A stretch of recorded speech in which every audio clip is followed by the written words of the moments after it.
their movements. I'll find them. Target acquired. Staging retrieval.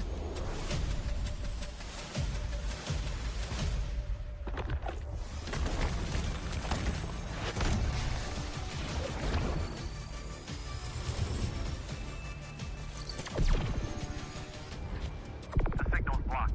I can't pinpoint their location. Guess it's up to me then.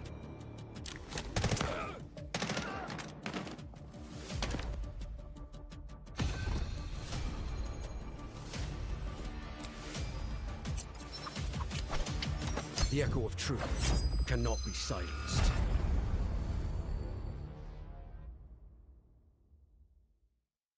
Warning. Control system compromised. You want to know how freedom is made? Patience.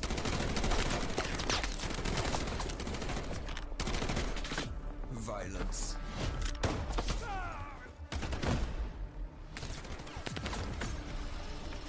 Struggle.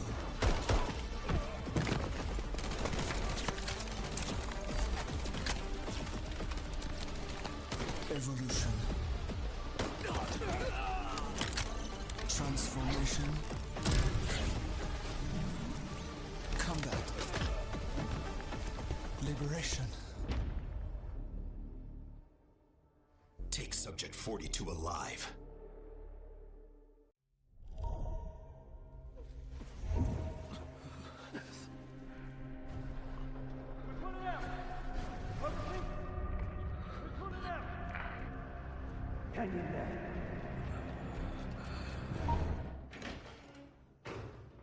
Initiating Operation Ak Canal debrief with Operator Morse. Got it. Full review, right? You want me to put together a presentation? Come back. Command has concerns regarding the outcome. Detail the sequence of events. Concerns?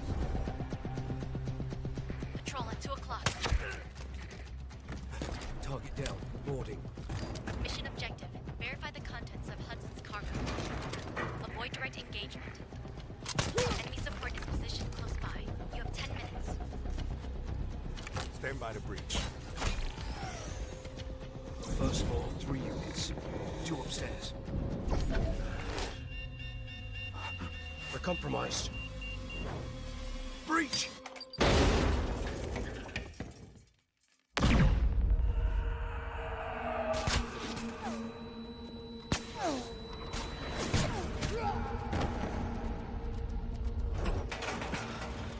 Bob's your uncle. Got evidence.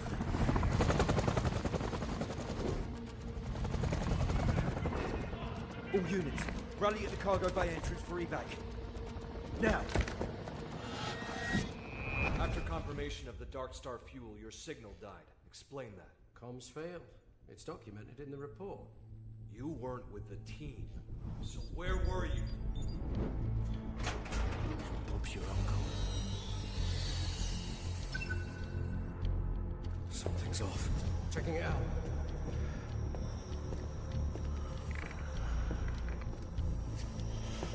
All units, rally at the cargo bay entrance.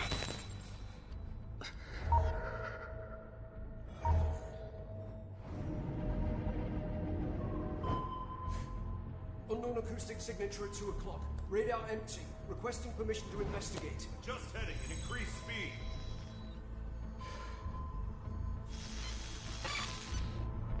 The sound's gone. Torpedo inbound! Bearing on 48! Defensives are down! Torpedo range, 600 meters! 400 meters! 200!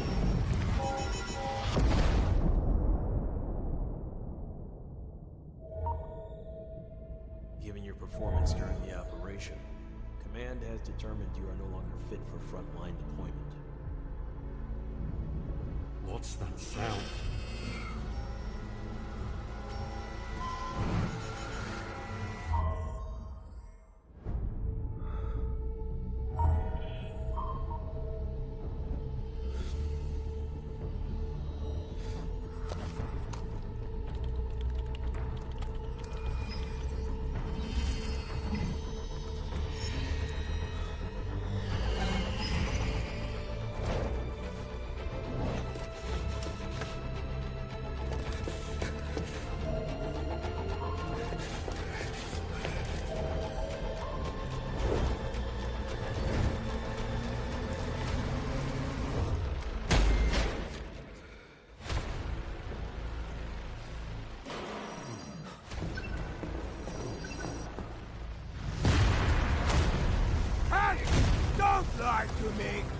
ship isn't carrying anything good.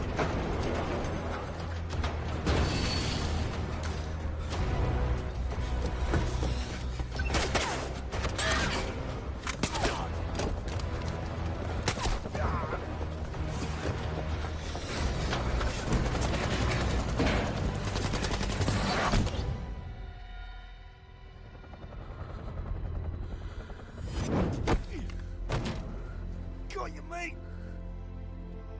We're pulling out! I repeat, we're pulling out! Hang in there. Cargo was confirmed, exposing Hudson's operation. So what is it you're actually searching for? State your reason for joining GTI. I'm looking for something. Something right in front of you. Something you cannot see.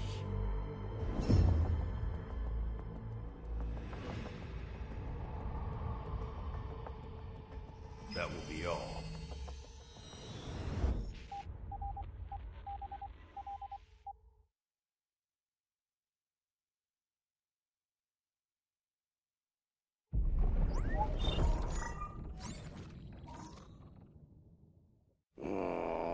Can't I just have 5 minutes, peace? Everly, we've picked up abnormal acoustic signals in the Eastern Sea. Just dolphins mating. It's that time of year, after all. You won't get away. Luke Everly, codename Morse. Class, Recon. Morse is a former Navy acoustic intelligence specialist with deep expertise in maritime acoustic environments, making him highly skilled in the analysis and exploitation of sound waves and portable sonar equipment. As an operator, Morse excels in the use of his jammer, a portable sonic device that disrupts enemies by reducing their audio detection range.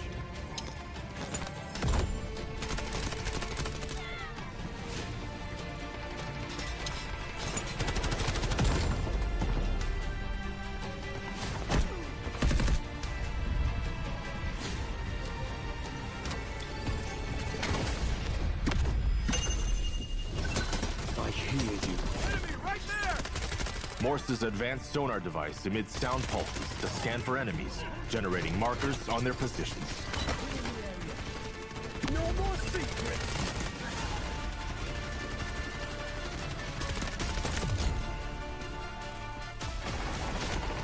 Jammer out! Point flash!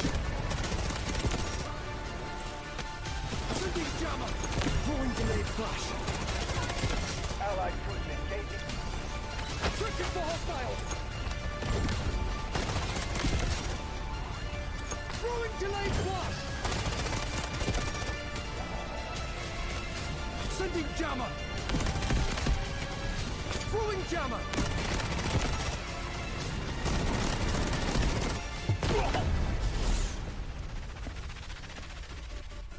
Shh. The storm is coming.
The operation begins, no room for error. I love those sayings. Delta Force gang, welcome to the 2026 Delta Force Regional Tournament Season 1 Open Qualifier. There's a lot going to be happening today, but before we get into all of it, let me introduce you guys to the voices behind all the action today. I'm Vivid, and joined with me is, of course, Ben. Hey, great to be here, Vivid. Looking forward to getting stuck into another one of these open qualifiers. We've got 6 more teams fighting today, trying to get through to those regional finals, the regional tournament coming up, and just one of those is going to go through today. Absolutely crazy stuff. Yeah, I cannot believe the open qualifier is all ending today. So much to talk about. Ben, I gotta mention though, man, it's been a while since I've been on one of these shows for operations. Specifically, you were just in last week, and kind of give us a little bit of a recap about all of the action kind of happening in these types of games. Yeah, it was lively. We went all 7 games last week, but that's not the only games these guys have been playing. There's been teams playing all week. In fact, the teams playing today have also played already today. They played another round before this, so there's been all sorts going on. They've been putting in a lot of hours. I think we started with 60 plus teams, something like that. It's been whittled down, and now we're down to the final 6 potential ones to get through. So they put in a lot of hours. I think these teams and players have been learning a lot as the process goes, and hopefully now we're going to see some pretty close competitive games, I think. Yeah, I love the fact that this open qualifier has been sort of a gauntlet. There's been so many stages, so many matches to it, but I think that's what makes it so great. Obviously, some of our teams might be a little tired today, but at the end of it all, the 6 teams that we're going to be watching over the course of today should be very, very competitive. So I'm excited to kind of jump into the action. Like you mentioned, all of the games are kind of played last week, and I'm excited to see if that happens throughout today as well. But before we jump into it, a little video to explain what's going to be happening throughout the day. Delta Force is not just a shooter, it's a competitive platform. And the mode built for esports is Operations. Operations is a tactical extraction-based game mode where 3 squads of 3 players deploy into a map, fight for resources and objectives, and fight each other. Only the most tactical, coordinated team walks out on top. In competitive play, matches follow a 7-round format, up to 7 rounds played on maps like Zero Dam, Brakkesh, Space City, and Tide Prison. 6 teams compete simultaneously in the same lobby, making every round unpredictable.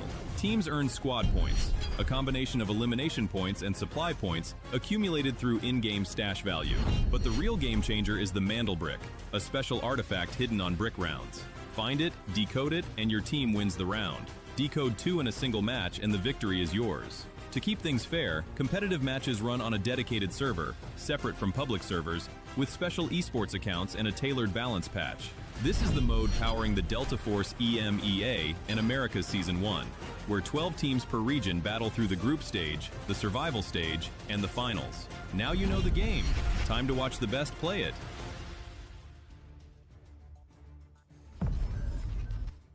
Excited to watch the best play. That little video, it explained so much, and if you missed any of it, don't worry, we got some graphics here to kind of run you through some of the rules. Ben, why don't you kick us off? Yeah, so one of the things worth highlighting is that we're on season morphosis, so that's a couple of seasons back in terms of rule set, I think, operators. So no Morse in this, but you're still going to have Linda available to use. We do have the updated Space City though, so keep in mind that's going to be, you know, have all the different stuff, the Hudson dock area, the water, the sharks, all of that good stuff added in. But Zero Dam doesn't have the most recent elevator extract, so that'll be the this original OG Zero Dam extract there. And then we got all the Mandarin stuff, obviously a million alloy for kills, or for each player you kill. If you die, you lose your gear. You got to remember these players need to not just win and get Mandabricks, but they're trying to acquire money that they can then use in the next games in order to build their kits, Vivid. Absolutely. And I think one of the most important things on this screen right here is actually going to be bottom right, where operators can only be used 2 times. I personally play Delta Force a lot, and I'm kind of an operator crutch when it comes down to playing Luna. I play Luna in almost every single one of my games. That's who I am comfortable on. But in the esports setting, in the competitive scene that we have running in Delta Force as we know it, operations, man, you have to be comfortable on multiple operators, and it kind of creates some strategy, because we know we have the opportunity to kind of go to 7 different games over the course of a couple of different maps. So when you actually choose some of these operators is kind of what makes a difference for a lot of these teams. So keep a close eye out on when some of our teams throughout the day start to invest some of their comfort picks, some of those stronger operators. Love the breakdown on the fact that we are on the Morpheus patch right there. And that's the thing that I love about Delta Force competitive as well, is that any single time that we jump into a season, like we kind of just like advance one patch, and it always switches things up because, you know, the meta can kind of change. Yeah, absolutely. And it's also worth noting something on this page. If you're maybe watching your first Delta tournament, Mandel bricks are everything. If our teams decode a Mandel brick, if you decode 2 Mandel bricks total, they just win. That's it. Mandel brick is the top scoring thing in this. So pay attention to those. That's why the players go crazy for them. When you see them, game one isn't going to have them. We'll go over that in just a minute. But Mandel bricks will start to come in. That's what our players are going to go for. Of course, to see these starting supplies here, 1 million technic alloy for each player. They get the 3x3 safe box. That's really worth noting because that's very useful for trying to get as much alloy out as you can. You're probably going to see a lot of games today where lots of players don't extract compared to, you know, normal rounds of Delta. Everyone wants to get off the map. That's not always the priority here. The priority is getting Mandel bricks, and the priority can also be getting eliminations, because 800k per elimination is a huge amount. So massive amount of extra alloy for getting those kills. And then also they have the 12 slot keycard holder, so you can see players using all sorts of keycards. They don't have to worry about buying them for tons of money like you do normal players. And here's a little recap of the Mandelbrick rules. Absolutely. So kind of going down the list here, Mandel bricks become available shortly after the match starts. Now, a key little caveat to this, like Ben mentioned earlier, we do have the possibility to run through 7 matches today, but Mandel bricks do not spawn in every single one of these matches. Matches 1 and 3 will not feature a Mandel brick. So if you're kind of doing some math right there, the earliest a team could possibly pick up 2 Mandel bricks and end this thing early would be on match number 4. Now, once again, when we do enter a match that has a Mandel brick, it becomes available shortly after the match starts. And once the Mandel brick has been picked up, the squad has 5 minutes to place it at a decoding station or a reset. And basically what that does is it prevents him from kind of just holding the Mandel brick off in some random spot of the map and kind of not really playing for the objective. So a great little thing right there to prevent any sort of gimmicks kind of happening on the map. Once the Mandel brick is placed at the decoding station, a 4-minute timer will start. If the Mandel brick decoding is interrupted by another team, the timer resets and is reduced by 30 seconds. And of course, that other team also now is in possession of the Mandel brick, and they're kind of the team leading the charge right there. As well as the minimal decoding time will go down to 1 minute and 30 seconds. And if the squad decoding is eliminated, the countdown will pause, not immediately end. Talking about some of our teams throughout the day here, Ben, of course, these are going to be the guys playing the games and going for those Mandel bricks. Yeah, absolutely. So these are our 6 final teams playing today. Genius, Agatha, LDS Esport, Voltaic, Floor POV, and Number 1. These guys, as we mentioned a minute ago, they've been through all sorts of matches over the past week, 2 weeks, filtering through all sorts of games, and now just one of these teams is going to come out on top. I think Number 1 were playing in the group that I was involved with last week, so it's going to be interesting to see those play again. The other 5 teams weren't in that, so they're all going to be pretty new to me. It's going to be interesting to see, you know, how these players come out, how they play. I think there's quite a few players here with a pretty serious amount of hours, and when I was looking at some of the scores from, you know, some of the recent events over the last few days, there's some pretty high scoring matches. You know, you have your Mandel bricks, which normally what takes the top spot, but then you also have extracted value, you have squad points and stuff like this, and obviously kills. So you can get a gauge of, you know, how good these teams are at just playing the game in general. And then the Mandel bricks are really where, you know, they can maybe set themselves ahead of the rest, and where you jump ahead and you know, take those victories.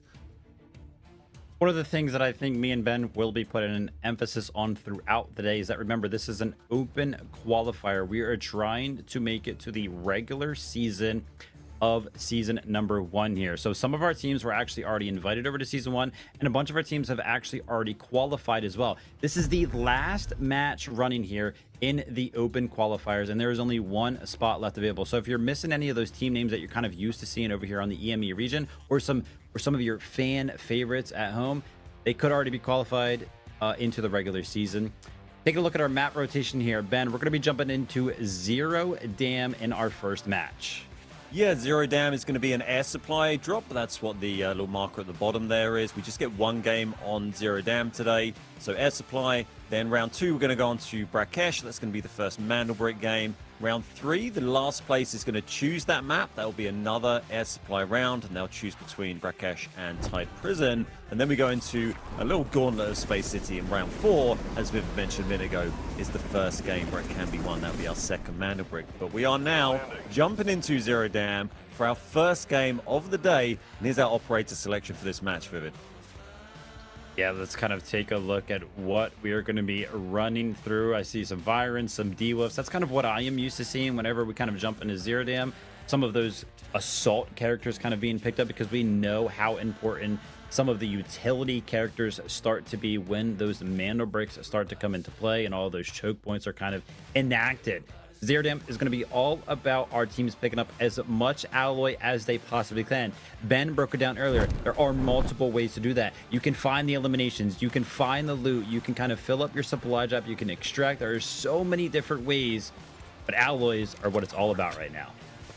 Yeah, exactly. And we use a metric called squad points. That's something that comes into it now. Mandelbrick is the top tier of leaderboard, but squad points is basically a combination of your kills and your extracted value. It's 1 point per million extracted. So if you have 10 million extracted and 10 kills, you have 20 squad points. Quite interesting seeing on the operator list, very early wall breaker hit there. Quite interesting seeing on the operator list there. You see the gear as well, and actually pretty much all of our teams bring in full purple gear there. We saw, in previous rounds, we've seen teams come in with quite low tier gear, blue tier, or even like no armor at all. Maybe in game 1 just to save a bit of money, for that upcoming Mandelbrick game in game 2. Not the case this time. They'll all come in, purpled up. Lots of vows being run. There you go. See a little bit of inventory there. And we'll try and highlight some of, obviously, the exciting reds that these guys find as we go through the day. You'll see those pop up on the screen. Love the fact that you went ahead and pointed out the fact that all of our teams are kind of running that purple armor. And you mentioned it. The reds, they are already flying in as a couple of kind of pop up on the right side of the screen there. A little bit of a fan favorite myself of the Rolexes. I have a giant collection going, so good to see one of those kind of coming in early here. There's a scrap going on with one of the tasks these guys have triggered here over at Substation, over at Tech. So just clearing out some bots here, potentially hoping for some loot. They may also be just trying to get some money off this, give themselves options for extraction. You still have the paid extract down in the south. It takes 40,000 to use, so you need to do a few tasks in order to do that. So it does open your options up if you've got some missions nearby or some tasks nearby. You can safely complete. Looks like that's what LDS are doing, and they've got 1.6 million on the board from finding that infantry vehicle model just a minute ago as well. Absolutely. And yeah, talking about some of those missions that you do need to complete. Wall breaker is going to be called in here by Genius, and surprisingly for me, they're going to be uncontested as they kind of rotate over past admin and straight back into the wall breaker. So would not be surprised if we see these guys go ahead and not only complete the contract, but of course find some reds back here. I do want to go ahead and wrap back around to the point that you were talking about earlier with the purple armor. I think obviously, anybody that kind of goes into operations at home and plays a normal game, obviously we all know that red gear is super, super good. Gold gear is super, super good. But all of those gears can be easily penetrated when you have ammo that is of equal value or better. All of these players, as we've seen through some of their loadouts so far, have blue ammo loaded, right? So against purple armor, it is not going to be a fun time for some of these fights. And it's going to be a little surprising to some of these players who are used to playing the game a ton with very good gear and used to kind of having the edge when it comes down to the ammo. But now the time to kill is going to be a little bit different. So it's a big adjustment for these players. Yeah, it's going to feel, for those watching and for those playing, it's going to feel maybe a little bit more like when you play in easy mode, right? And you have that similar kind of imbalance between ammo type and armor type, where that TTK is a little slower. So we're going to see that early on as we progress through, and as people pick up the airdrops, you're going to see, an increase in gear. Another little red coming in for Genius there, little 400k military information terminal picked up. So you will see, the ammo quality, the armor quality increase as games go on, but it doesn't kind of end up with everyone being full red and gold by the end. They still have to, balance that economy. And this is AGT. They're just hiding underground at the moment, and all our teams pretty spread out, as you can see on the map feed here. This is quite similar to how it sort of played out in Zero Dam on the last event I was involved in. People just kind of take it a little bit easy, you know, not getting too ultra aggressive. You can see number one here, I've got the whole of admin, as you mentioned, Genius up doing wall breaker uncontested, and a few teams just kind of hovering around, seeing what's going on. And sort of LDS and POV here, they're our two closest, and Floor POV, they got the airdrop coming down right on them. Yeah, some nerdy information kind of going in here. They kind of know where this airdrop is going to land, so they haven't done much this game at all in terms of looting, but the priority in terms of position that they have for that airdrop spawn specifically is what's going to give them a big edge up on the rest of the teams. Now, it's going to be kind of a big decision for some of our teams to make whether or not they want to push that airdrop. As we were kind of taking a look at the map a second ago, you do see Team LDS off of the distance, potentially close enough to go ahead and invest some sort of time or, you know, a will to want to fight for this airdrop. But with 40 seconds left remaining before it does touch down, and FPOV with such dominant in terms of positioning that they have over it, I wouldn't see a push being very successful right now for the yellow team. Yeah, we do see who is it, AGT. It looks like they're venturing out of their hole in the ground and moving up a little bit behind LDS here. So it'll be interesting to see if those teams do end up engaging. But yeah, all of our teams kind of a little bit of a stalemate, but they are going to have to move around to find somewhere to extract at some point if they want to get out and if they want to try and, you know, bank some money for the next round, for the Mana Brick round. A lot of Raptors in play game one. I'm not sure if every team had a Raptor, but I'm pretty sure they did, or certainly most of their teams have a Raptor. Very, very useful operator to have on this map, and we're going to see what we get here. Gold vest coming out. Fuel cell, not too bad, but quite a large item. One of Vivid's favorite watches there. And a graphics card, not too shabby. So I'm going to actually tag in here once more. I have a Rolex collection and a graphics card collection in my own personal stash. So this is awesome. I'm wishing I was in this game right now, kind of picking up some of these reds. But we do see for the red team that airdrop does go uncontested. You can kind of see how valuable they are, right? Not only, of course, that full 125 durability gold vest going to be coming in, but just the straight up alloy that our teams are going to be able to extract with. And that's the important thing about some of these reds, is that kind of keep an eye out on whether or not whatever they are carrying, they can actually make it out with. Ben made the point earlier on that in these competitive lobbies, a lot of the times, not only is it just like straight up some of the players, a lot of our teams in general just do not extract because the extractions do work a little bit differently, which is why the safe boxes and little reds like that are 2x1 or 1x1, and they fit nicely in there, so that way you get out with it no matter what. They're just that much more valuable. Yeah, exactly that. Those single slot reds, you know, the watches, key cards are huge. You know, you get yourself a good key card. You see people bringing out dog tags as well when they get kills. Those have increased value in this, so that's pretty good. That's a pretty good resource as well. This might be our first shots pretty much we've seen exchanged, apart from Raptor Birds being shot down. A little spray there going off. This is MBO number one fighting with Genius, that's the team who we saw taking Wallbreaker a little while ago. They've moved out onto the container areas now. Number one just scanning to see what's going on. So these teams just seeing what's going on. We've got Matthias there.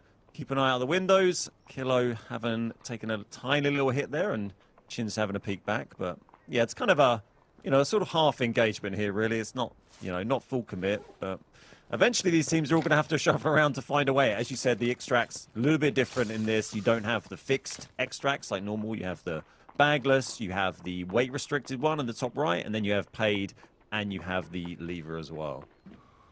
Yeah, I would imagine here for the red team, Floor Pod, like you mentioned, they did go ahead and pick up that gold vest.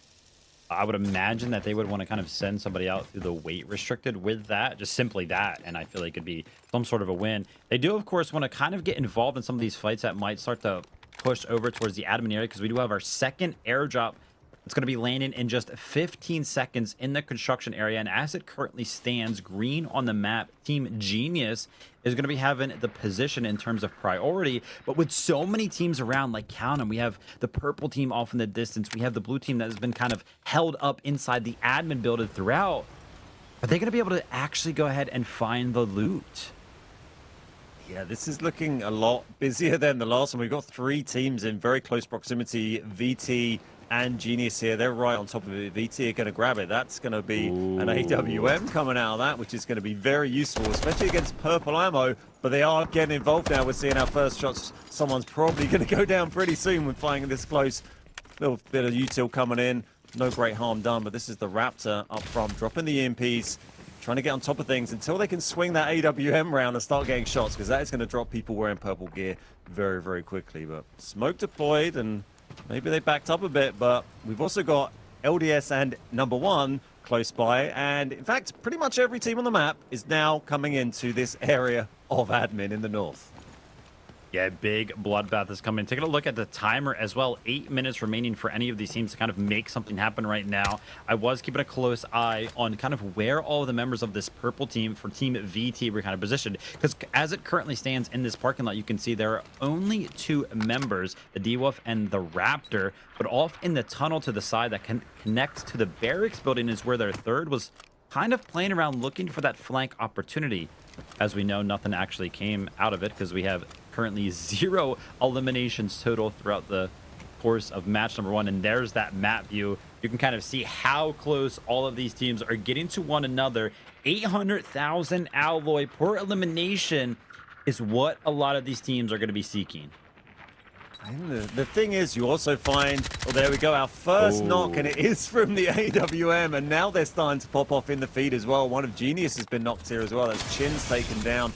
Now it's Tuba from AGT, so that's going to be a 2v1, and this is all kicking off all of a sudden. Our teams want to come in third party. You see this a lot. They're waiting for someone else to start, and as soon as that kicks off, you're going to see other people come and get involved, but they're getting pretty aggressive here. This is Genius. We're here with Hannah just healing up, and Kilo, and then Chin's is knocked. And then this is number 1. You've got Matthias just in the middle of the construction area here. Little Raptor bird going out. They don't tend to last very long when you've got players of this skill shooting them out of the air, but a little bit of a flurry of activity and then backed off. And there is our AWM again. Selen knows that this player is over here, and in the meantime, his teammate's actually going to be taking out one of the teammates here. He actually hits the shot through the smoke and gets the last tags needed right there onto Nas. That's going to be our first team eliminated from match number 1. Unfortunate for AGT, but good pickups, great pickups there for the team of VT. Yeah, brilliant wipe. As we saw, you bring an AWM in with purple, with red ammo that it brings against purple armor, then it's going to do just some crazy, crazy damage. So first wipe, AGT are gone, Agatha are gone, and some nice kills on the board. Looks like Genius still have 1 player down as well, so I'm not sure if they're going to be able to grab that res. We'll keep an eye on that, but possibly in a location where they're going to struggle to get it. And then we've got 2 teams, Floor POV and LDS, I think that is inside admin as well. Selen, just 2 shots left in the Orm, but has done pretty good damage with it so far. Absolutely. A huge investment for him to use that ammunition as well, because it is going to be limited, of course. And kind of speaking to the future game plans over the course of this game, right? VT with control over barracks, they're going to have access to that backpack extract, which I'm sure they're going to use to go ahead and get that arm out, because it's going to be one of the only ways that they are going to be able to do that. And as we kind of turn our attention over, NBO is going to be up against the 2 remaining members of Genius. But as you can see on the map at the top left corner, Genius is not interested at all, as they only have 2 members left alive. So they're going to be retreating back over into the tunnel, and NBO is going to be kind of happy as it currently stands with the position that they have, as they are well aware that there are several more teams around in the area, specifically in the admin building. Taking a look at my map that I have over here, there are 2 teams, as we do bring it up on main right now, that are in a little bit of an engagement. Yeah, this is LDS and number 1, Floor POV, sorry, fighting in admin upstairs here. We haven't seen a knock between these 2 here, but they are very close up.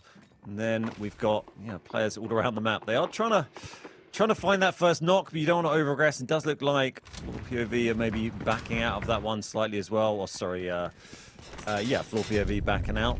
And yep, fights coming in up the elevator here as well. This is number 1 now, throwing the Nox disc in. It's going to do good damage, but yeah, going to be a tough push up there, despite the HP damage done. And a missile found by Scooby from VT. That is a good find. I mean, it is that a 2x3, I think? So it's kind of chunky, but it is worth 1.5 mil. A great red to find in the final moments of this match. Another vivid quick fact, that was actually the first red I ever found in Delta Force. So we're kind of getting all the snippets here of my personal Delta Force adventures right now. But taking a look at off in the distance, full control over the elevator extract is going to be FPOV. Now remember, this was the team that kind of picked up that airdrop earlier on, so they do have a lot of loot already secured, and if they are able to go ahead and extract, that would be great for them, and making the rotate towards them is going to be NBO. But as we do know, that rotate that kind of made it easier to get into the elevator extract is not in this current patch because we are a little bit behind, so the vent is going to kind of be their only option of making their way in towards that extract. So that's going to be a little scary, as an engagement is possibly going to be happening right now, as LDS is still kind of poised up in admin, and they're trying to pick off those 2 remaining members of Genius.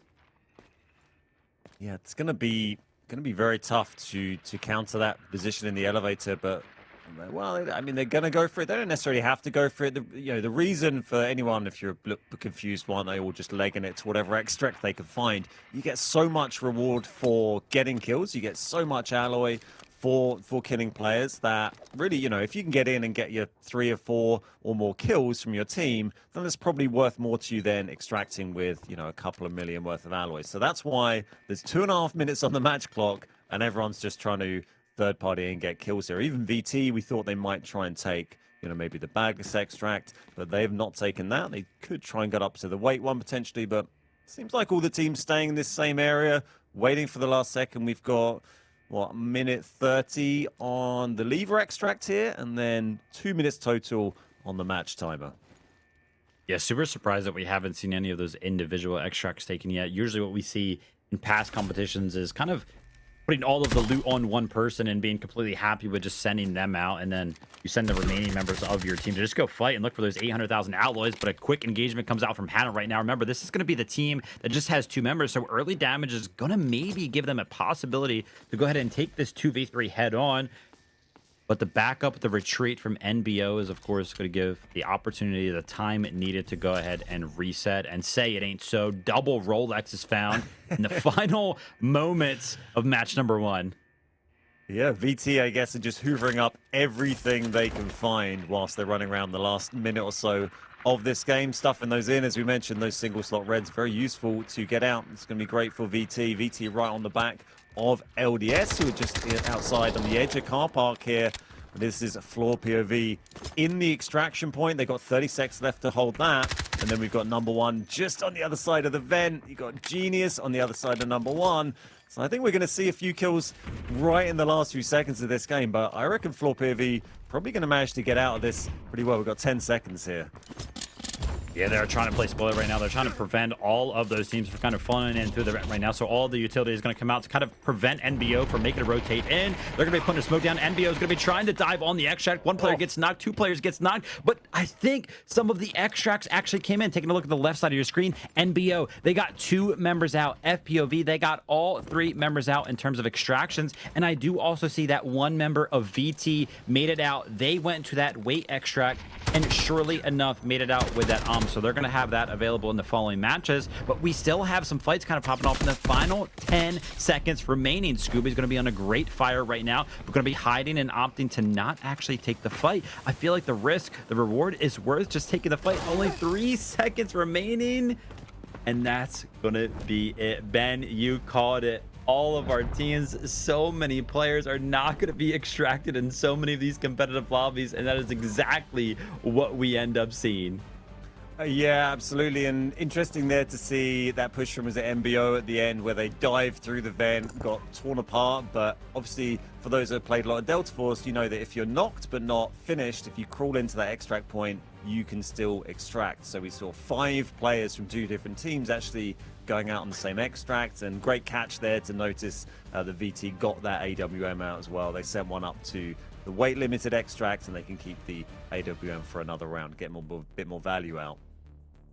Yeah, so obviously some of our team's going to have a big advantage in terms of going into our next match. Red team being the only team to have every single one of their members kind of make it out. And we saw, man, they were looting so much. They were one of those teams that got one of those airdrops, got that gold armor, got a couple of those reds. So they got to be feeling good. And, you know, we will have the stats for you guys shortly here, but I would imagine they have to be the team that is currently worth the most. And actually, I am completely wrong. They're going to be in second place, second to that team VT, man, with those 3 kills. And it's got to be the ARM that's just giving them so many assets gained, I would imagine. Just that wipe with the AWM, or mostly AWM assisted, that we saw over at Barracks. They had that elevated position at Barracks, got them those 3 kills, good resources from that, and they, you know, hoovered up a lot of reds, and the value from that AWM, yeah, gives them a nice bit of money. It's not a huge lead, but you can see 3 kills, 2 assists, 600 or so damage. And here's our kills. It was Selen grabbing the double. I'm pretty sure it was Selen that had the AWM right, and then Oko with 1. And all pretty good amount of loot for all 3 of our players there. Absolutely. So great to kind of see that team doing well. You do just, it's a giant emphasis on how much those kills are worth. That 800k ramps up very, very quickly. So that team is going to be geared up and ready to go if they do decide to invest some of those alloys going into match number 2, which we will jump into shortly, which, as a quick reminder for anybody that is going to be taking a break here with us, match number 2 will feature a Manda brick, so be sure to go ahead and tune into that. But match number 1, we mentioned all about picking up all of those alloys so that way you have enough to go ahead and buy some of these kits into some of these future games. And man, we didn't get to see a lot of action throughout the entirety of that game, but I feel like towards the end, we got just that. Yeah, a few kills coming in just at the end of that one, and hopefully we're going to see a few more in the next game after we see this little break.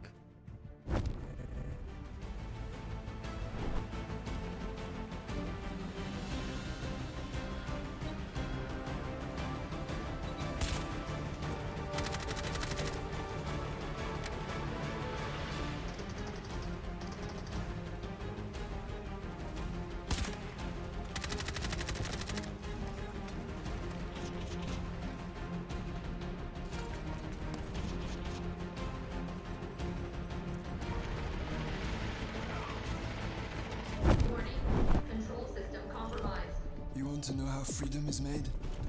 Patience.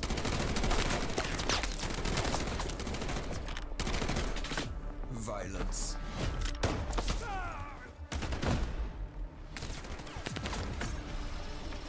Struggle.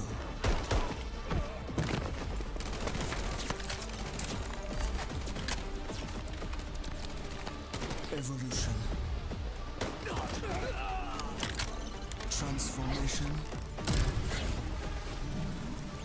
Combat. Liberation. Take Subject 42 alive. Oh, can't I just have 5 minutes, peace? Everly, we've picked up abnormal acoustic signals in the Eastern Sea. Just dolphins mating.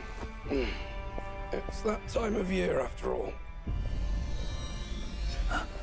You won't get away.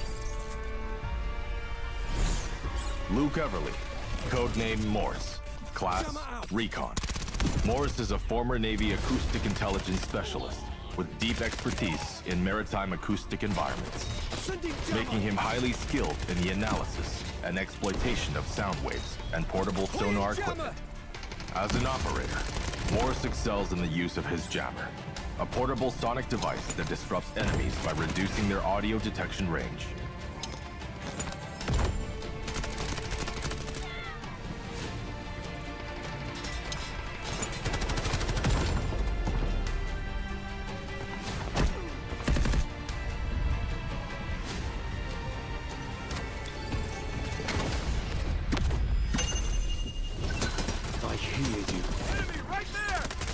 Morse's advanced sonar device emits sound pulses to scan for enemies, generating markers on their positions. No more secrets!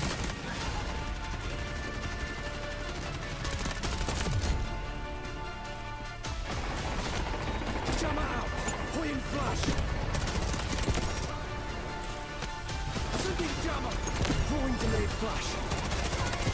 Allied troops engaging. Searching for hostiles! Throwing delayed flash! Sending jammer! Throwing jammer!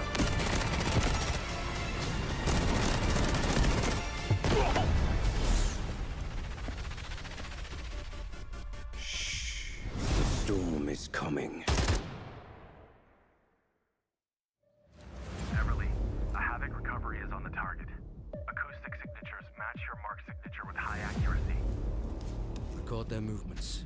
I'll find them. Target acquired. Staging retrieval.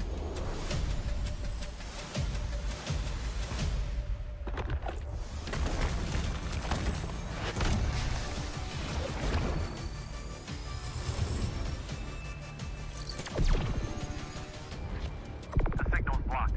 I can't pinpoint their location. Guess it's up to me then.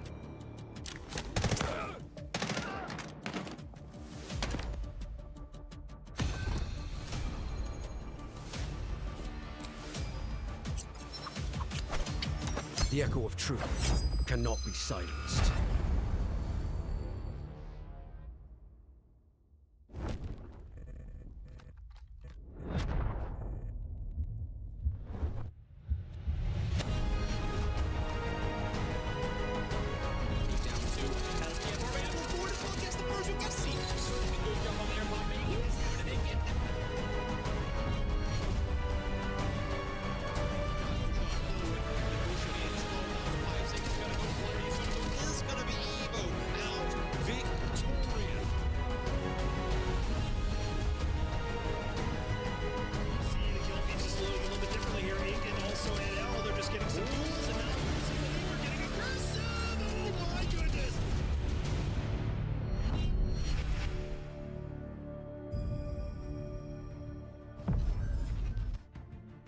Welcome back, Delta Force gang, to the 2026 Delta Force Regional Tournament Season 1 Open Qualifier. As we've mentioned before, today will conclude said Open Qualifier. And after a riveting match number 1, I think our teams are about almost ready, Ben, and I feel like we definitely are to jump into match number 2 as well.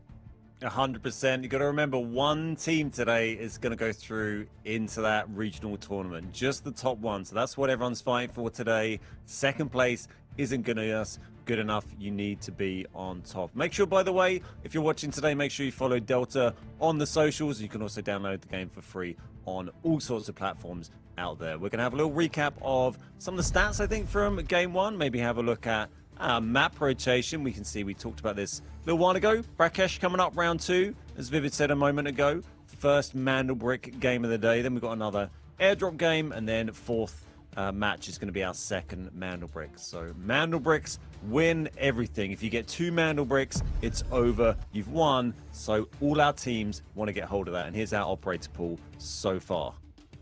A lot of value will be placed on this Mandelbrick and on the map of Brakkesh. Talk me through who you think some of our teams are going to be kind of pulling out in terms of operator pools. Like, who do you think some of the strongest operators are going to be to go ahead and invest into this Mandelbrick map?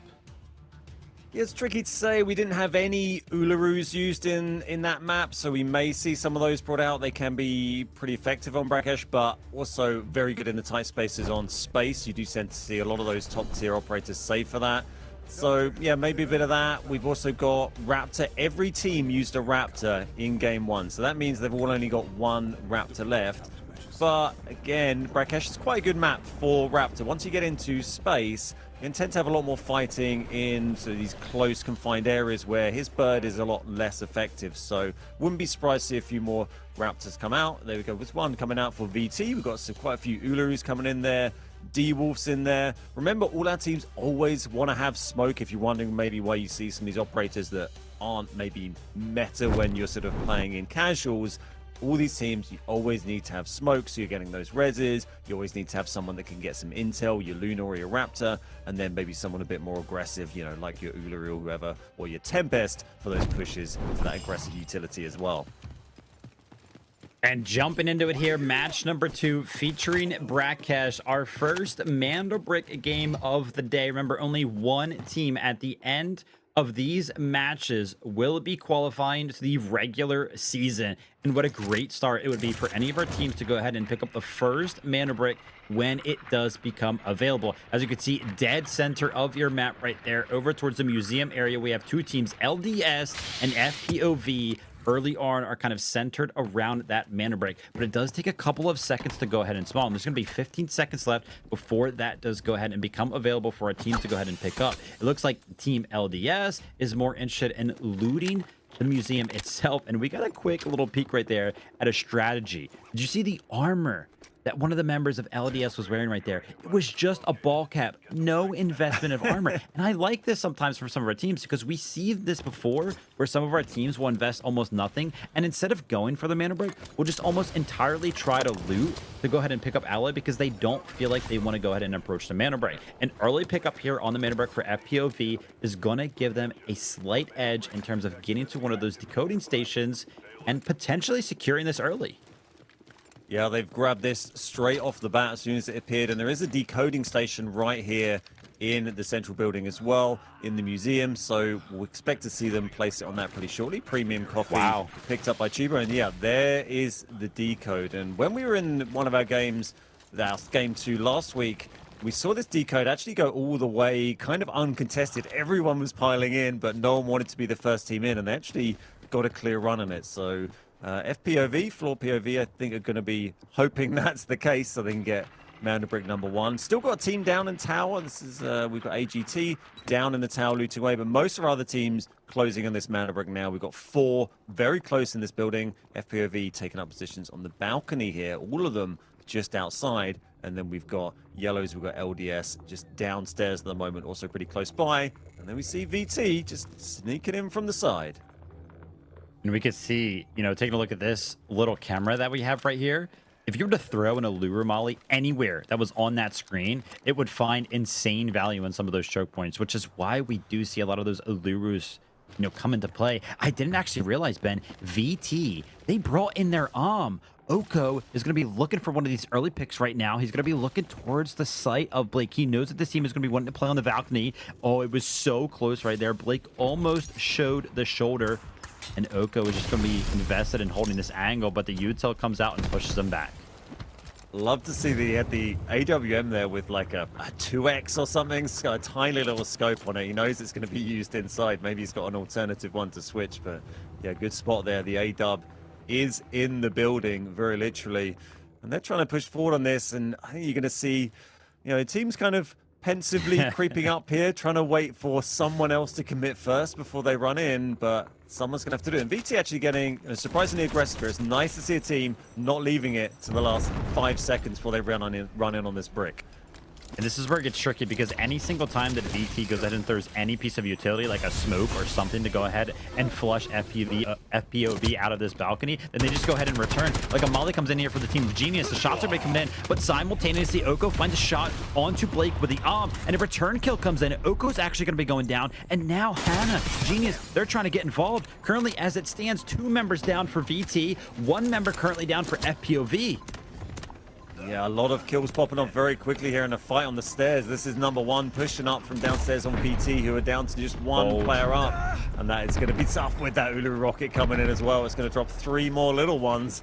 And that is going to put Selen right on the back foot. It doesn't look like they're pushing up the stairs just yet. Well, maybe the spider is, but players not coming in. And we're seeing more and more players dropping here. FPOV have got that res. Selen is down to very low HP here. Last member of the squad. FPOV got away with that, back up to 3, and they still have the Mandelbrick. VT didn't get a steal there, and a minute left on that decode.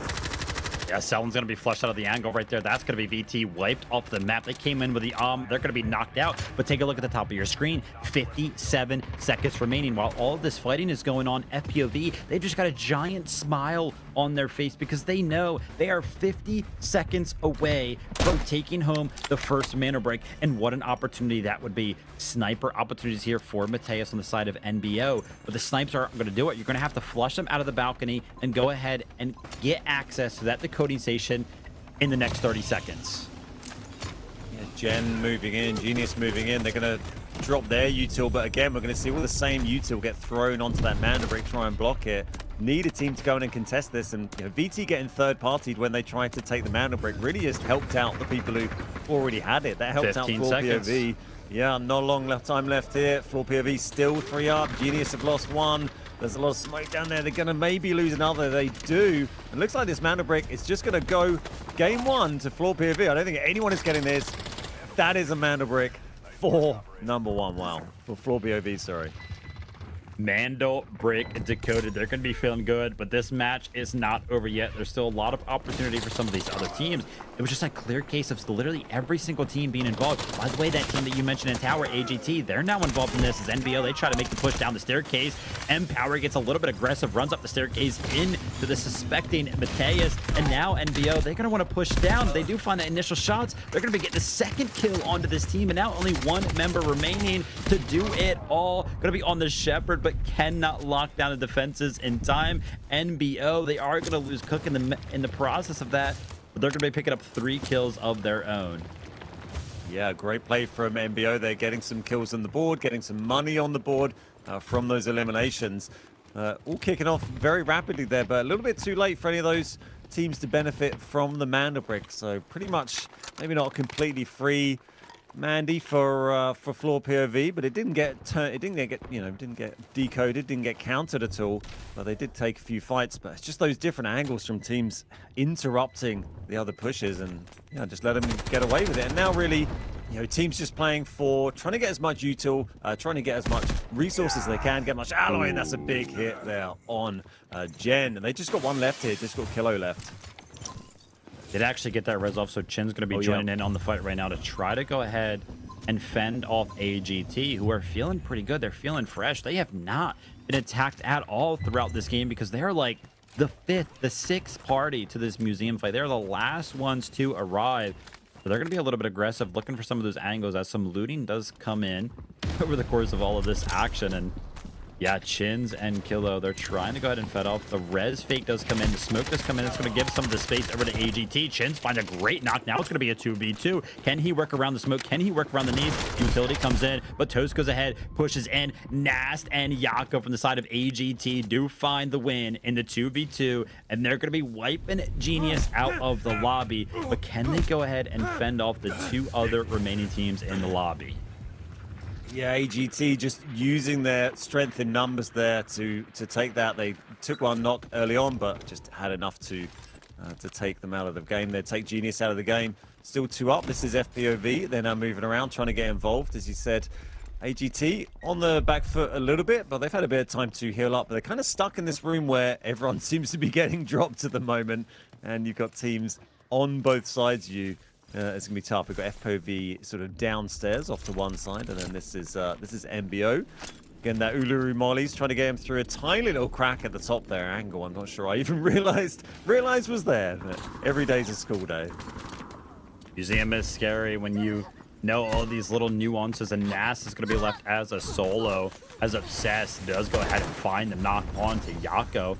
It's actually a great opportunity to be playing the operator blender right here, right? This could find incredible value, but look how much value the Molly, the Allure Rocket, all of the utility landing on his head, and that's going to be AGT wiped off the map. But now turning focus over to the last remaining 3v3. Oh my gosh, FPOV, they find 2 instant knocks. The Elm's going to be hopping out with that, and Yersey decides, you know what?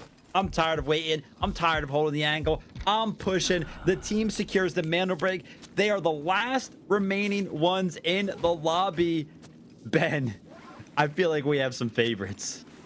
Absolutely huge from FPOV. Yeah, as you say, they've got the Manda Brick, got the first Manda Brick, and they've just wiped the entire lobby. I think they're just checking. They're not 100% sure if every team's been taken out, and I don't think we'd be that sure if we didn't have the benefit of the graphics, because there's been so much going on. Man, that Vlinda res, it looked like there could be an amazing use of the Vlinda ultimate there to get the double res, but every utility known to man came through those doors and through those windows. We saw Uluru rockets and mollies, and there was no way out there. So this is just mopping up, picking up as much loot as they can for FPOV, and as well as that Manda Brick, they can now take their time a little bit, hoover up a load of value, and then all 3 of them extract. and that's going to put them in a very strong position going forward in the tournament as well.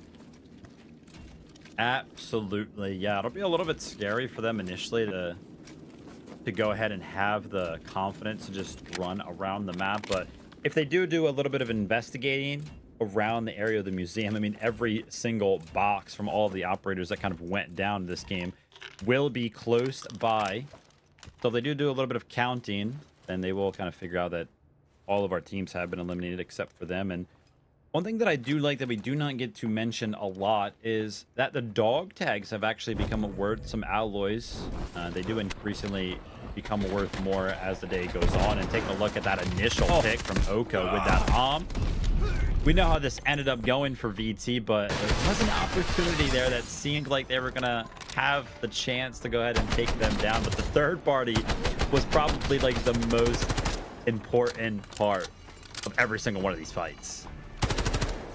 A good push from VT, really. As I said, it's nice to see a team not waiting until there's 10 seconds on the clock before they make that push, but it's just Genius had an angle, and then that third party made it kind of all fall apart. But they got a great AWM knock there, and this is the MBO fight going on the stairs, and some more of the chaos down in the vault here. This is LD getting wiped out, ODS getting wiped out, and that was the push we saw come in from Tuba. Got dropped, but they did go down in the end. That was the finish here. FPOV, as we see, the room of death, the room where everyone seems to get eliminated. There must be so many boxes in here right now, and a big hit from the bolt action here. Absolute carnage in the museum. 6 minutes remaining for our team here to make the most out of it, man, because usually opportunities like this are kind of used on like maps like Zero Dam, right, where the only thing that is really on the minds of our players is picking up those alloys. But when you have 6 whole minutes on a map like Brakkesh with, I mean, how many bodies are down? 15 boxes are down, right? Like the loot that these guys are going to be able to go ahead and obtain is going to be crazy. I am taking a look at the leaderboard on the left side of the screen. 8.7 million total assets gained as it currently stands. So this is going to be a big boost in their economy, and the extract now is going to be going off in just 4 minutes. So I would imagine that all 3 of the members of the team will obviously make their way over there. They're all 3 going to be able to get out. And I feel like one thing that we haven't talked about yet, Ben, obviously we know how well they've done so far on Brakkesh. I mean, a mana brick, all the kills that they got, all the assets that they gained, the last one standing. But they were actually the only team on Zero Dam as well, remember, to be a full team that extracted. So it's going to be back-to-back full team extracts for FPOV. That's crazy in a competition like this. A great spot, yeah. Not something you see that often or hardly ever in these kind of events. You know, they got out on the elevator extract last game, and they're going to get out down on the central helicopter extract here on Brakkesh. Little surprised they didn't give themselves maybe another minute on the lever. They got a little bit extra time there, but I guess their bags are getting pretty full, limited by the blue bag, 16 slot bag. There's not much you can cram into that when there's, as you say, 15 or so dead bodies in here. But I think they've finally realized that the map is wiped. The Raptors should be able to scan footprints and see that everyone is basically off the map. And now they're just trying to do the Delta Force Classic, just min-max as much as you can to squeeze every last alloy. You can see that number creeping up, 9.3 now. And that's just going to set them up really nicely for the next, in the next couple of games. Next game is an air supply, airdrop game. And they're going to be able to take whatever they want into that. Maybe they'll go in a little bit conservatively. Here we are. See them taking down the boss as well. Why not? Got great shots here. And I do want to wrap back around to the point that you made about, trying to fit all the loot. An underrated skill in the game of Delta Force and extraction shooters in general, right? Being able to min-max your inventory on a whim is something that goes underrated. Let's go ahead and see what the helicopter is worth today. Man, this thing never pays, man. I swear. Looking for something a little bit better than a purple. Oh, nope. Come on. Every time. Every time. Yeah, appalling loot there. You thought maybe you might get a key card or something. Still sending the bird out. Yeah, I like to see it. Don't get too lazy. I've been caught plenty of times when I've been sloppy and we thought we went to the lobby and we haven't. But yeah, they're going to be absolutely fine here as they run over up to nearly 10 million. they're going to get out here. They also picked up that AWM. They did manage to find that. I don't know if they've got much ammo for it, but they've got the AW and little flight case they can do here as well on the way out. And that's going to be probably about as much as they managed to hoover up here. There we are. No ammo in it, but, you know, that might still prove useful in some way. Or I guess they could, you know, just use it as monetary value to, you know, put towards their kits. Absolutely. Yeah, I was actually rooting for that flight case at the end there. I really wanted them to cross that 10 mil threshold. It would have been a clean, even number. But, you know, whatever. 9.7 will do, I guess. 45 seconds until these guys go ahead and get out with their spoils. They're going to be, of course, uncontested, as we do know. And now, I mean, obviously, we're going to take a big reset after this match specifically. It's given the opportunity for a lot of our teams to kind of readdress and, you know, try to think about their game plan, because they've kind of just been sent to the lobby for the last, what has it been, like 10 minutes since we saw that giant fight go down. So an opportunity for some of our teams to go ahead and reset. And yeah, I mean, obviously it's a little bit of a reset moment for the competition as well, since we are not going back to another Mandelbrot map after this. We're going to be going to a supply drop map, which is yet to actually be determined, because there is some options available for whoever is in last place. That'll be between Brakkesh and Tide Prison. But obviously, turning back our focus to match number 2, I mean, what is there to say? It was all about FPOV. Absolutely. I'm really interested to see the total kills for our different teams here. I'm pretty sure FPOV got 6, I think. I saw that USI and Obsess had 3 apiece, so they're going to get a lot of extra alloy, a lot of extra squad points for that. But maybe some of the other teams, or was a lot of, certainly some of the other teams, because a whole lot of people got eliminated in that building. So there's going to be other kills from some of those teams, and that's going to help them a little bit with their economy going into the next games. But yeah, big advantage LPV. They've got the Mandelbrot, and they've got a big old bucket of cash right now. Yeah, I mean, they've got to be feeling good. You aim for those types of raids, man. Those are the types of raids. That's why we play right there. So great stuff for those guys, of course. You know, me and you, Ben, we do it in just regular lobbies. These guys are doing it in competitive lobbies. So crazy stuff. They got to be feeling good. Of course, we're going to be having those stats for you guys very, very shortly as well, to kind of break down how all of that went. I feel like the stats are just going to tell us the same story that we already know, though. Yeah, as expected, there's the 6 kills in the Mandelbrot for floor POV. Huge amount of assets gained, and not really a huge amount in terms of assets for everyone else, but some good kills from number 1. 5, that's going to get them some extra alloy. 3 for Agartha, 3 for Genius. Everyone getting involved, really. VT didn't actually get any kills there. They got that knock with the AWM we saw, but I'm interested to see, you know, how VT get involved in the other rounds we've got coming up. You know, they were nice and aggressive on that Mandelbrot before. I think that's something to keep an eye on. Here's our winners from that game, and our winner so far with the Mandelbrot: 6 kills, 4 assists, 1,500 damage nearly, and that nearly 10 million we saw them get out with. Incredible to note right there. We were taking a look at that leaderboard, right, and the assets gained looked so low. That's just, remember, it's assets gained, so it kind of takes into account how much was invested by you and your team. As we take a look at the individual kills right here for our operators on floor POV. AGT, remember that team that was kind of lurking in the basement? They were actually the runner-up there for assets gained. They did go ahead and pick up 1.7 million, which of course is nothing compared to 10 million, but because they did invest so little, right? We saw them run around with the ball caps and no body armor on, that when they did pick up those kills, it was actually a giant net gain. So just sort of like something to think about in terms of the economy for some of the rest of our teams. Yeah, low battle cost, good profits. So, you know, they didn't come out on top in that game, but haven't thrown too much away, you know, going into our other matches coming up. Interesting seeing, you know, when you have these Mandelbrot games, a lot less looting generally going on, not so many exciting reds popping up on screen as we saw in game 1, but it's going to be game 3 coming up soon after we just have a short break.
13 seconds.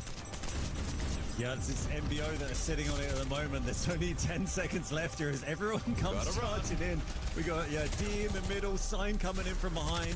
MBO just have to hold out for a couple more seconds. They are going to get this. Yeah, they do get it. I think one of them missed it, actually. Yeah. Matthias here somehow managed to just back off slightly and missed it, but they got 2 out there. Now it's a free-for-all. Able to get 2 on out. No one is daring to commit to this. 10 seconds left to work with. They might have actually done it fall rate. Able to find themselves the first one. Still 2 on that side left to be dealt with, though. Finds the flush out as well. They are getting it for free. No one dared to be the first mover. Yep, pretty much time for this to close. As say, R&B have sent 1 up for Bagless. There's Util coming in like crazy now. R&B's still got 2 to here, so they're going to be running the last minute. There's Spiders jumping in like crazy. There's 1 drop from D. That's going to leave 1 on very low health as well with 5 seconds left on this. Prone. He does. Does he get out of it? Oh, he's down to low health, and he does. Just exactly 2 of them. Could potentially find himself in a 1v1 against Ushpishka here, as he's kind of separated from the other guys. Gets caught immediately by fall rate. Great shots coming through there. We still have 40-some seconds left from the extract with 1 down so far on one side. Make it 2. Dark Entities are plowing their way through R&B. And remember, you do extract if you're knocked, unless they got the full flush. If you're in that zone and you're knocked, you will get out. Exactly. Get the drill charge in, see if you can take them out. They are prone on position now. How many will get out of here alive? All of them.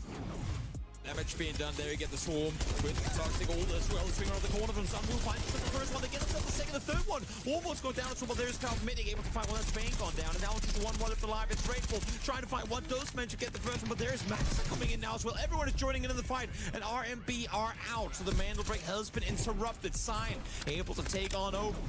Now see the push come through from Dark Entities. They're ready to run on forward. Dems is the first one to fall. They are going to claim at least parts of this position for the time being. There is 1 more to be found around the corner inside, and that's him going down. Sign eliminated by Dark Entities. Now for now, the push from LFS. They're coming in right behind them.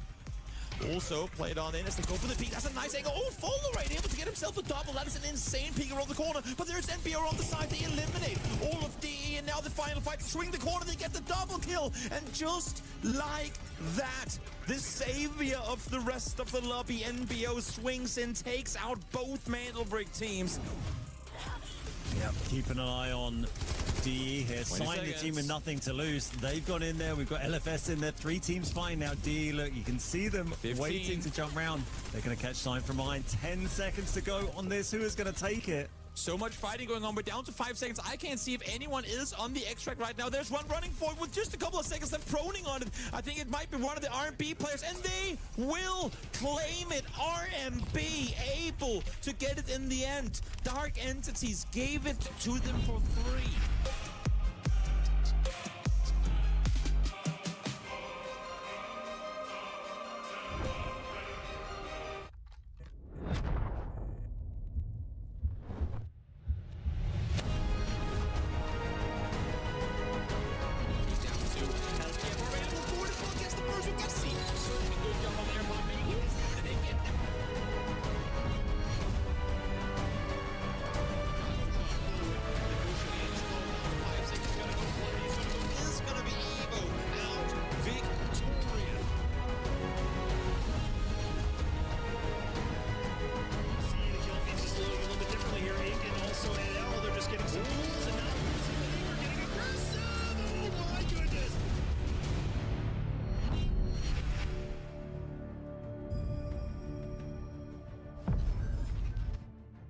Welcome back, Delta Force gang. We have completed 2 matches. One of our teams has successfully secured their first mana brick and are now on match point. But we're going to be going into match number 3 here quickly, Ben. And listen, a little bit of a reset for some of our teams that did not get that mana brick. And the team that did get that mana brick, is we are going to a supply drop map. Yeah, maybe a little bit of respite for those teams. Try and rethink things a little bit with the airdrop game. It can't end right now. We don't have another Mandel brick till game 4 and we jump over to Space City. Here's our match leaderboard as it stands. Floor POV. They've got that Mandel brick. 8 total kills, 21.6 million assets. And there's those squad points we talked about earlier. That's kind of the secondary metric after Mandel bricks. If we ended up with different teams getting 1 Mandel brick each and we finished after 7 games, it would be squad points that we go to. And as said, that's combination of your kills and your assets extracted. But we are going to go to Tide Prison, which is really interesting to see. This was a choice for the bottom place team, so they got to pick the map, and they've gone for Tide, which is a little bit surprising to me. Yeah, Tide Prison. We have not seen it a lot in the competitive circuit as Delta Force is concerned. So it'll be interesting to kind of see how this one plays out. I have seen it, played it a couple of times, and sometimes it does play pretty slow. But taking a look at our operator pool, I would imagine Tide Prison. I know the Noxes are pretty popular on this map, the Tempest as well. And a quick look at our spawn prediction. A quick little note as to how this works. You essentially cannot get the same tier of spawn in back-to-back games, and kind of the game and the smart brains behind Delta Force and their spawns have denoted these spawns as being a tier 1 spawn, a tier 2 spawn, and a tier 3 spawn. And pretty much what differentiates each is, you know, how much control or how much early control you can get over some of the map. So you take a look at the left side over there. We see the team number 1. They got a tier 3 spawn on Brakkesh. They essentially cannot get a tier 3 spawn on the following map, which of course is going to be Tide Prison. So guaranteed a tier 1 or a tier 2 spawn. They got to be feeling a little bit good. And a quick look here, Ben, at our loadouts.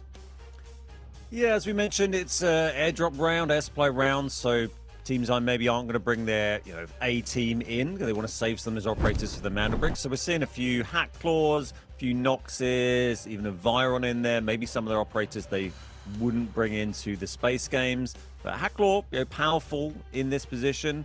And I think that Nox as well. There's so many little routes around, so many different angles. It's such a fiddly, multi-layered map to move around and to know. So it's going to really pay off for the teams that have that map knowledge. And you also get some spawns that are very close together. So watch out for early engagements. Genius and FPV very close together at the start here. And huge amounts of great loot to be found on this map if you survive. And you were mentioning we're seeing a ton of Hack Claws and a ton of Noxes. Now, let's go ahead and take a little bit of a second to just think about how Noxes and Hack Claws typically play.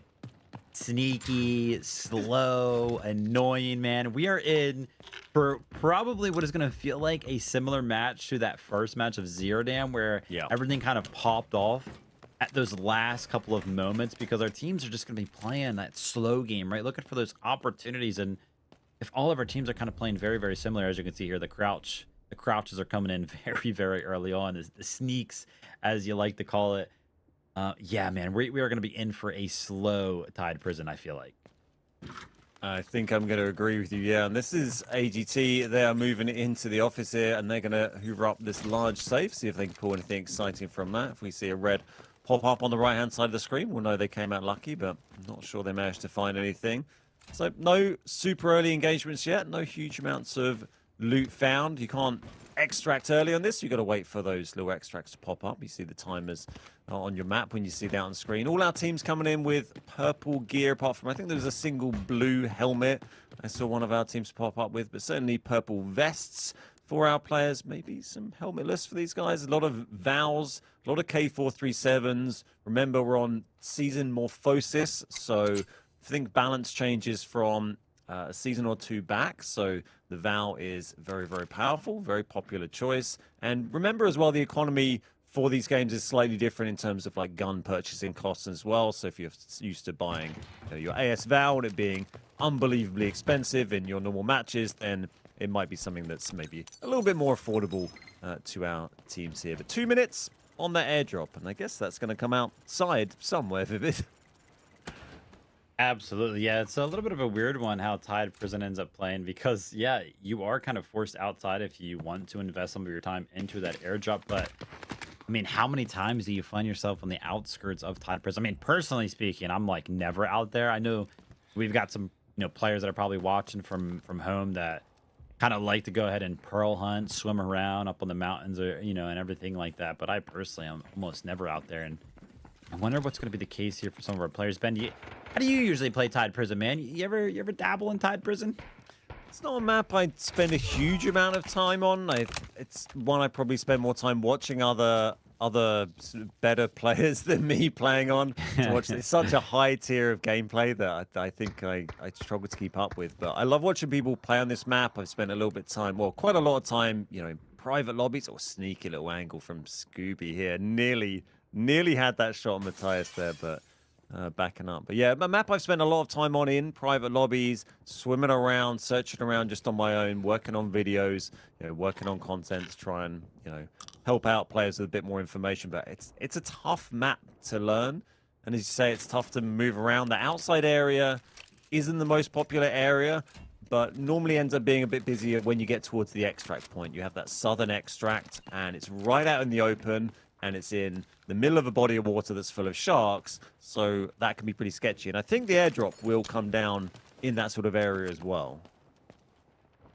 Yeah, I'm taking a little bit of a peek over towards the map that we have access to behind the scenes, and it is sort of hard to tell exactly where teams are at when you do take a look at a map, because obviously there's so many floors on prison, and it's really hard to tell if they're near any of those opportunities to actually go outside. We do see team VT, they're going to be making a swim, a little bit of a dive for that airdrop. The zip line is going to be a little bit scary because, yeah, AGT, they were looking to go ahead and take some shots, and Jobo is going to be getting the credit for that one, so the knock's going to come in. Can they find the finish?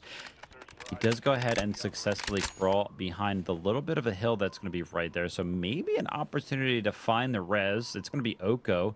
It's going to be on the Toxic, so if you can go ahead and take that zip line across, they're going to have access to that very quick res, but he's going to be separated by that zip line that's up in the open where he just watched his teammate get beamed off of.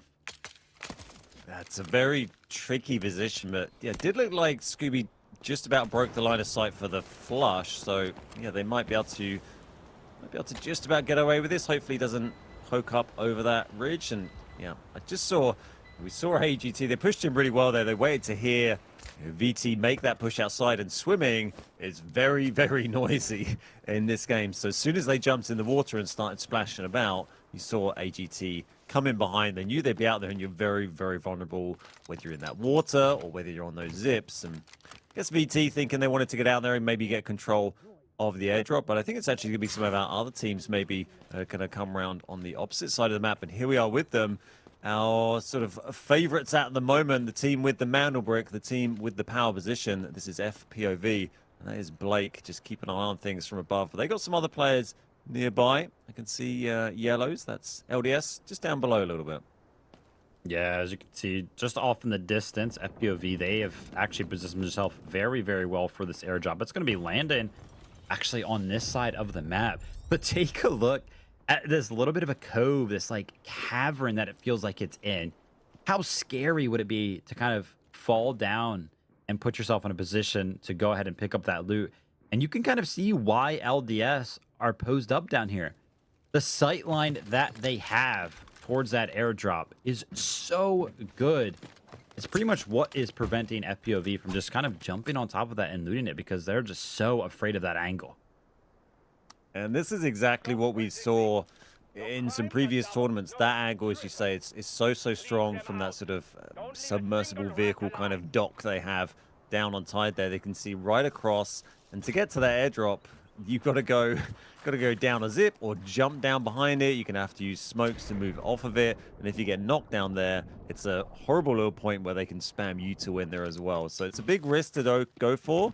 It looks like they're still considering whether it's quite worth that risk. And you can see AGT on our little screen there, moving inside, clearing up some stuff. As our teams, yeah, feeling out. LDS holding that position. Blake from FPOV, a little bit off to the north there. They've got a little split they're running. And as I see, a little boss wandering around who can drop you very quickly if you're not careful.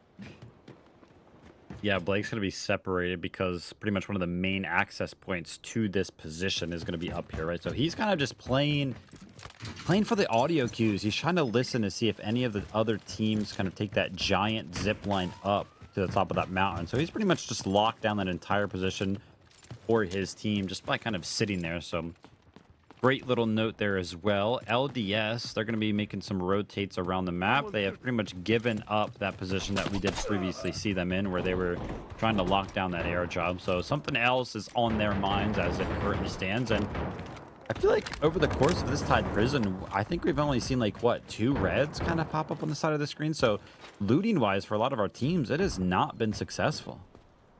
No, nothing major popping up. We saw a little, I think it's the neural device or similar, the little dangly keychain, so worth a couple of 100k. Little fight kicking off. This is FPOV. They've had Genius come in from above. They got Blake off to the side. Not sure they know he's just there at the moment, but this is Kilo. They want to come down and take this fight, and that airdrop is still untaken at the moment, and that angle that LDS had before is now free. So if one of these teams can come out on top, then we might see them go for that airdrop. And there's a lot of hackcore, a lot of knocks util going off here, trying to get that first knock. No one managed to take the advantage yet. Still 3v3. One of the biggest difference makers in a fight like this is just going to be experience. Like, I couldn't tell you personally where the angles are at that some of these players could be in, because when do you ever fight in a position like this? Yeah. But this might be pretty common for some of these competitive players who play through some of these scrims sometimes and know that a position like this is actually valuable because they do know where that airdrop actually lands. So, you know, we're kind of seeing some of these positions just flow naturally for the side of both of these teams as it currently stands. But a player like me, who's used to kind of just running around in public lobbies and everything like that, some of these angles would be so difficult to try to go ahead and sort through. It's like, where are those like cringe angles that I don't know about? Where can they kind of actually peek me from that could be scary? I feel like both of these teams, they've probably got a pretty good sentiment of knowledge as to where all of those angles kind of flow in from. Yeah, both of them being, you know, pretty conservative about this, pretty sensible about this. There's not a huge amount to be gained from throwing themselves completely into the blender. They just want to try and get that first pick, and yeah, it does look like Genius might be deciding to back out of this one a little bit of a stalemate. You know, they'd rather find that third party. This is VT Selen, very close to LDS here, but you know, not quite getting the angle to engage. Kind of amazed how teams have managed to move around this map so much without actually getting into a serious fight yet. Whenever I run around this map for more than about 10 seconds, I think I run into an enemy and get dropped, but a little bit of orb ammo picked up there by Matthias. Not sure he got that, but if he can find an orb, that's going to be great.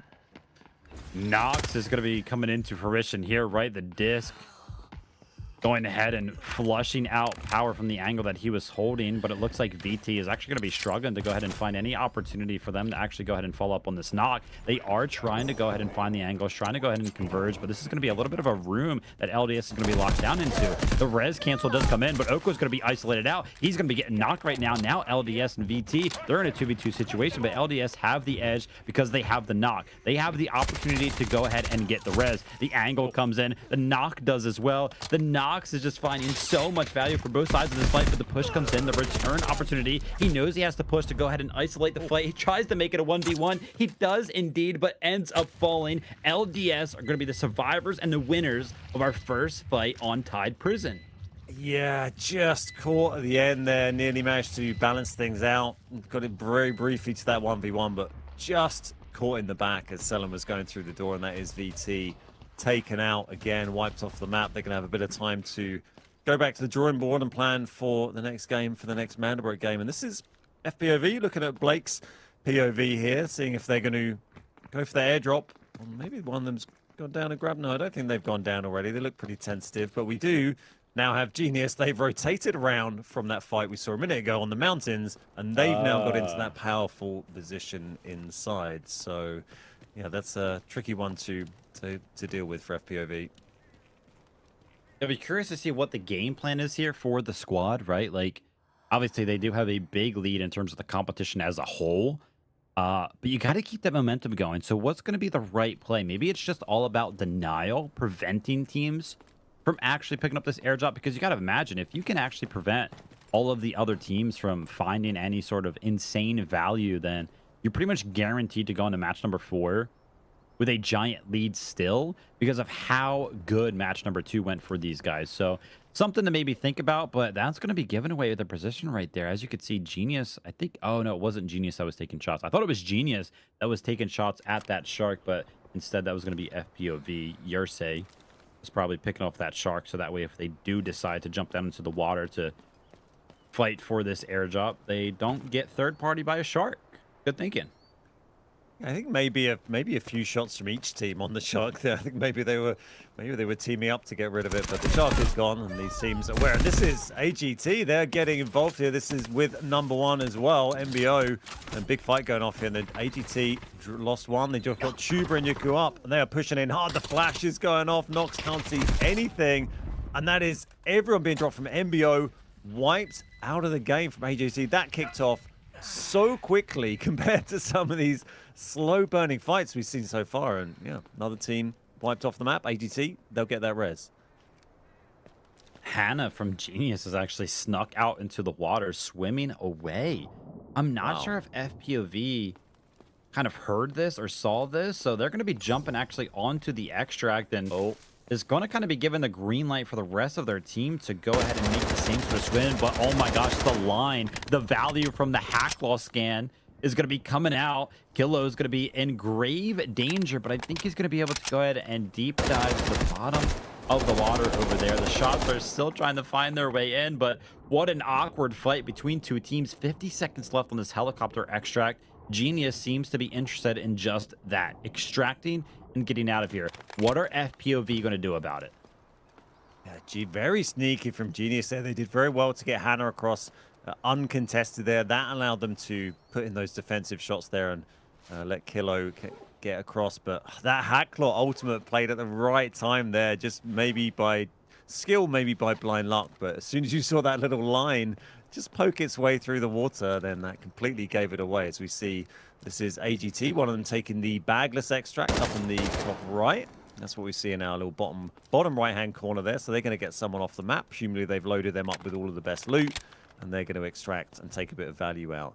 A little bit of time on this extraction point. I think once this counter ticks in now, yeah, well, that is them off the map, right? So there's, 2 of Genius gone. They actually left 1 in behind. So that was Chins they've left inside. I'm not sure if that was a deliberate play or not, but yeah, Chins left. POV pushing in now. Yeah, they're going to be fully aware of Chin's position now. He's going to be on the Viren, no armor left. He's going to be trying to isolate the fight here with the knockdown. The Nox this just barely misses, and FPOV have barely scathed away the little bit of a trap that Chins was trying to lay around this airdrop. They're finally going to have access to looting this thing after waiting for, what has it been, like 10 minutes? They've kind of been sitting up on this hill, and this is what it was all about. This is what they pretty much have sacrificed extracting, making moves anywhere else on the map, like pretty much just doing anything else throughout match number 3. They did it for what feels like a graphics card and a Rolex, which is going to be worth 500k, but was that worth it? I think, as you mentioned a minute ago, a great observation. I think it was all about denial. You know, they wanted to make sure another team didn't get the gold vest, or didn't get an AWM, or didn't get a crazy red from that, and you know, it kind of worked out. They stopped that happening. So they don't have a huge amount of value. They're not really going to be able to extract, but I don't think that's maybe a huge issue for FPOV and their situation in the round stage so far. But this is AGT. We just saw them wipe one team off the map. They've got 2 left. One of them went out through bagless, as we saw. So 2v3 as they consider having a little scrap here with their alias, and they're going to push. 1 minute left remaining. Oh my gosh, the Toxical in combination with the Noxel. That's going to be working so well. But FPOV, somehow they've made their way all the way across the map. Now the kills are going to start to fly in for both teams. AGT, they pick up 1. FPOV, they pick up another. No, AGT, they pick up 2. Now LDS is just going to have 1 member remaining who's going to be hiding over in the corner on the extract. FPOV, they've got to have blood in their sights, right? The only thing that they could find value for the rest of this match is going to be these 800,000 alloys per kill. But they have to find the remaining members. And that's LDS finishing one off there. Just 1 left up for the team. Sackvolk here. Zildu is down. Empower is down. And teams running around the final 30 seconds of game 3 here. Trying to get those kills. Trying to get as much alloy as they can. 800k per kill they get. FPOV, they sensed some kill opportunity here. They smelt blood and they're moving in. They've got a full team here. They're the only full team up. There's only 1 from Genius, 1 from LDS, and this might be about it. They jump through, might be able to get 1, does get stunned though, and that's going to be it. And they don't quite have time to revive it. It's not really going to make any difference as match number 3 is going to run out. Just the final one here. This is going to be genius. He's going to move in to find something. I think that's going to be just about it. Match number 3 concludes. So we got exactly what we kind of predicted going into that one, Ben. A lot of sneaking around Tide Prison, a lot of probably unsuspecting fights, and obviously a big tug of war around those airdrops. FPOV currently in the lead as it stands. Match number 3, they were a little bit hesitant in terms of pushing any of our teams, but they do go ahead and secure some kills in the final moments over there. And as we know, they did get the airdrop as well. So I feel like they're still going to be in first place. Yeah, I would agree. I think they were just playing it a little bit slower, like everyone was on that map. Obviously, the stakes are lower when you don't have the Manda brick available.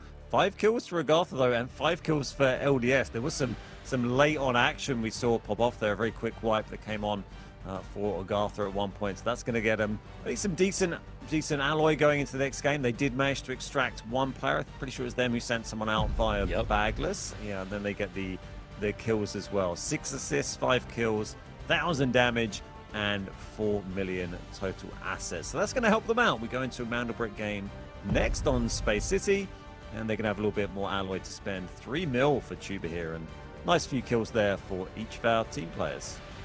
I do want to go ahead and mention, remember, AGT was that team that was playing in the museum basement on Brakkesh, and we were kind of surprised that they were one of those teams that actually came out of that one, what was it, like plus like 1.7 million assets, because they invested so little into that Brakkesh game. Now following that up with a Tide Prison here, where they were the team that gained the most assets with 4 million.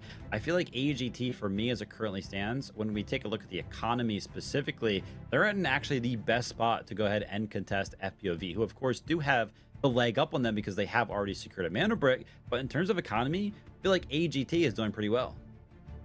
Yeah, definitely. I think they're going to have some good opportunity for spending going into this game, and I think we're going to see them, dedicate some money to that, because as we've talked about, 2 Manda bricks ends the tournament. All of our teams, that's everyone apart from FPOV, they all need to kind of get a Manda brick next game, and they need to deny that win. We're going to have a quick break here, and then we're back with game number 4.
high accuracy.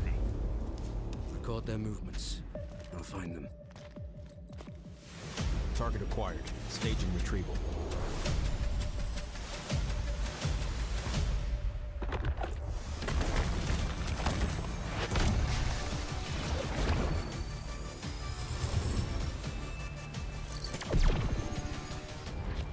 The signal's blocked.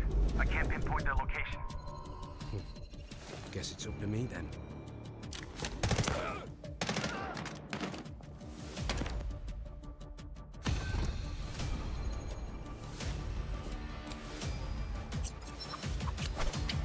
The echo of truth cannot be silenced.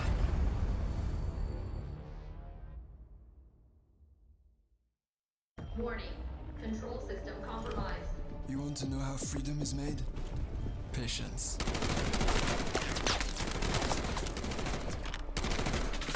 Violence.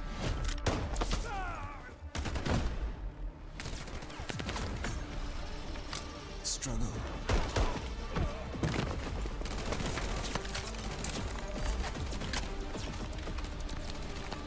Evolution.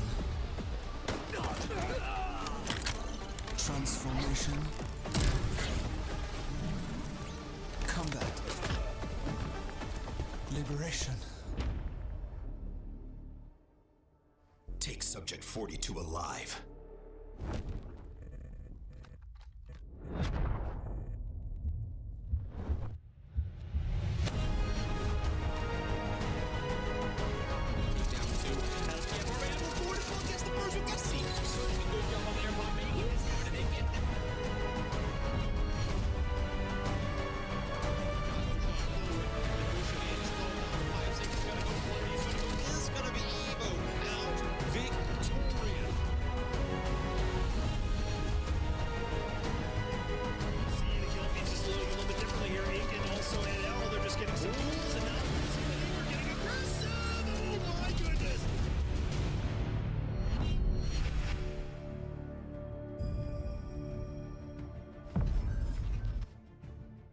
Welcome back, everyone, to the Delta Force Regional Tournament Season 1 Open Qualifier. Only one spot remains, and that's exactly what we are fighting for here today. FPOV is one of our teams that has an early lead and is separated from that qualifying spot by just one mana brick. And Ben, we are jumping into match number 4, and I think we both know what that means. Yep, Space City is the first we're seeing of Space so far today. First opportunity for one of our teams, or for FPOV really, to win. If they can get that second mana brick, that's it. Game over. Tournament for today over. They're through to the regional finals. This is our leaderboard at the moment. They do have mana bricks, not shown there, but you can see here the squad points as well. Dominant performance really from FPOV so far. Agartha there, 22 points as well. They've got a decent amount of kills, and all of our teams really putting in pretty good performance kill-wise, some good aggression, but we're definitely going to see more of that as we go into space. And that's some of our priority spawns you see talked about, and here you see our round summary for the next few games, if we get to them. Space City, Space City, Space City. That is what it's all about over the course of the next couple of rounds. And, you know, I kind of misspoke earlier. I was like, you know, we're going to be jumping into Tide Prison. I feel like Tempest is pretty useful in Tide Prison. A lot of people know it. I completely forgot about how much value that operator finds on the Space City map. So let's go ahead and take a look at our operator pool. Tempest is going to be available for every single one of our teams. I would not be surprised if we saw a Tempest kind of finding its way onto every single one of our lineups here. Luna is also very, very valuable on this map, as is Uluru. Both of those operators kind of give some of that the reconnaissance that you need, some of that lockdown from Uluru. And then, yeah, of course, you know, you mentioned it earlier, Ben, a lot of our teams are going to want some smokes in the mix as well to make capturing those mana breaks easier, to make the coding a little bit easier, and then just, you know, locking down some areas and making sure you can make some of those rotates easier as well. I think it's going to be Stinger time for a few of our teams. He's got so much smoke he can deploy. When you combine that with, you know, Tempest being able to drop her bungee cords, run in there, try and steal the brick or grab the brick and then bounce back. We've seen a lot of that in the past. We'll see Stinger chucking down all sorts of smoke to allow you to get onto that brick position safely. And then, as you mentioned, Luna, we're going to see, Luna you have the Volt Arrows, you have Frags, or you have an Uluru with the rockets and the flame. And this is all stuff you can pile on top of that brick position to try and defend it or try and attack onto it. This is our predicted spawns. You see quite a few options available. The tier 1 are the rocket launch spawn and then the Westgate spawn. What we're going to see here is there's always some early action in that dormitory Westgate area as they desperately try and run in, keycon through that door before they get hit by the dormitory team. Absolutely. It'd be interesting to kind of see what our teams invest as it comes down to match number 4. And take a look at this FPOV. They are seemingly going all in across the board for them. They've got gold armor, they've got gold helmets, they've got those weapons that are going to be kitted out with gold ammunition. They're feeling good. They're on match point as it currently stands, and taking a look at the loadouts, they're going to be the favorites to go ahead and take home the second mana break early on. I mean, FPOV, floor POV are not mucking around one bit. They have spent it all to go in there absolutely geared. And whereabouts have they spawned? They've got the launch spawn as well. It is a tier 1 spawn, so one of the safer ones. The ones who are going to have some early action here is going to be VT and number 1. Number 1 going to try and get in through this key card. And then VT are going to be putting pressure on them as they go through here, trying to get some hits. They're getting all of the U2 in. They got the flame on them. Oh, and one of them dropped out in the water. That is not good news. You're not going to get in from there. Enter a name, sorry, is just stuck on this truck here. Cook got in, and yeah, one of them having a swim. Didn't go quite to plan.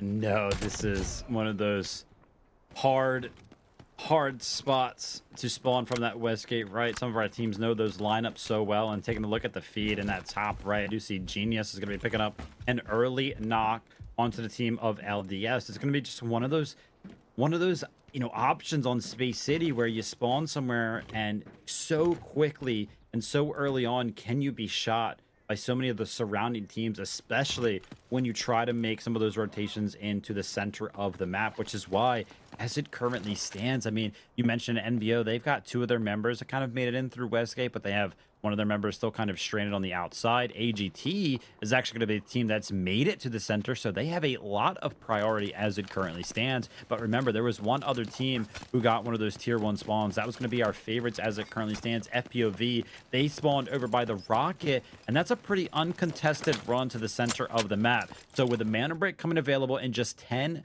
more seconds, let's go ahead and focus in on who's going to have early access to that mana break. It's going to be between FPOV and AGT. We saw AGT, as we talked about before, had pretty good assets going in, so they're one of the teams with a bit more to spend. Premium coffee picked up by Chins there, and here we see Tempest running in from FPOV. They're going to go and try and get this mana brick straight away.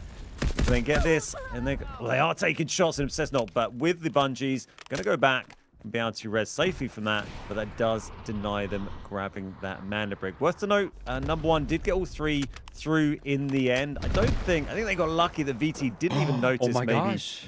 And was that on the Tempest? Yep, on the Tempest knock.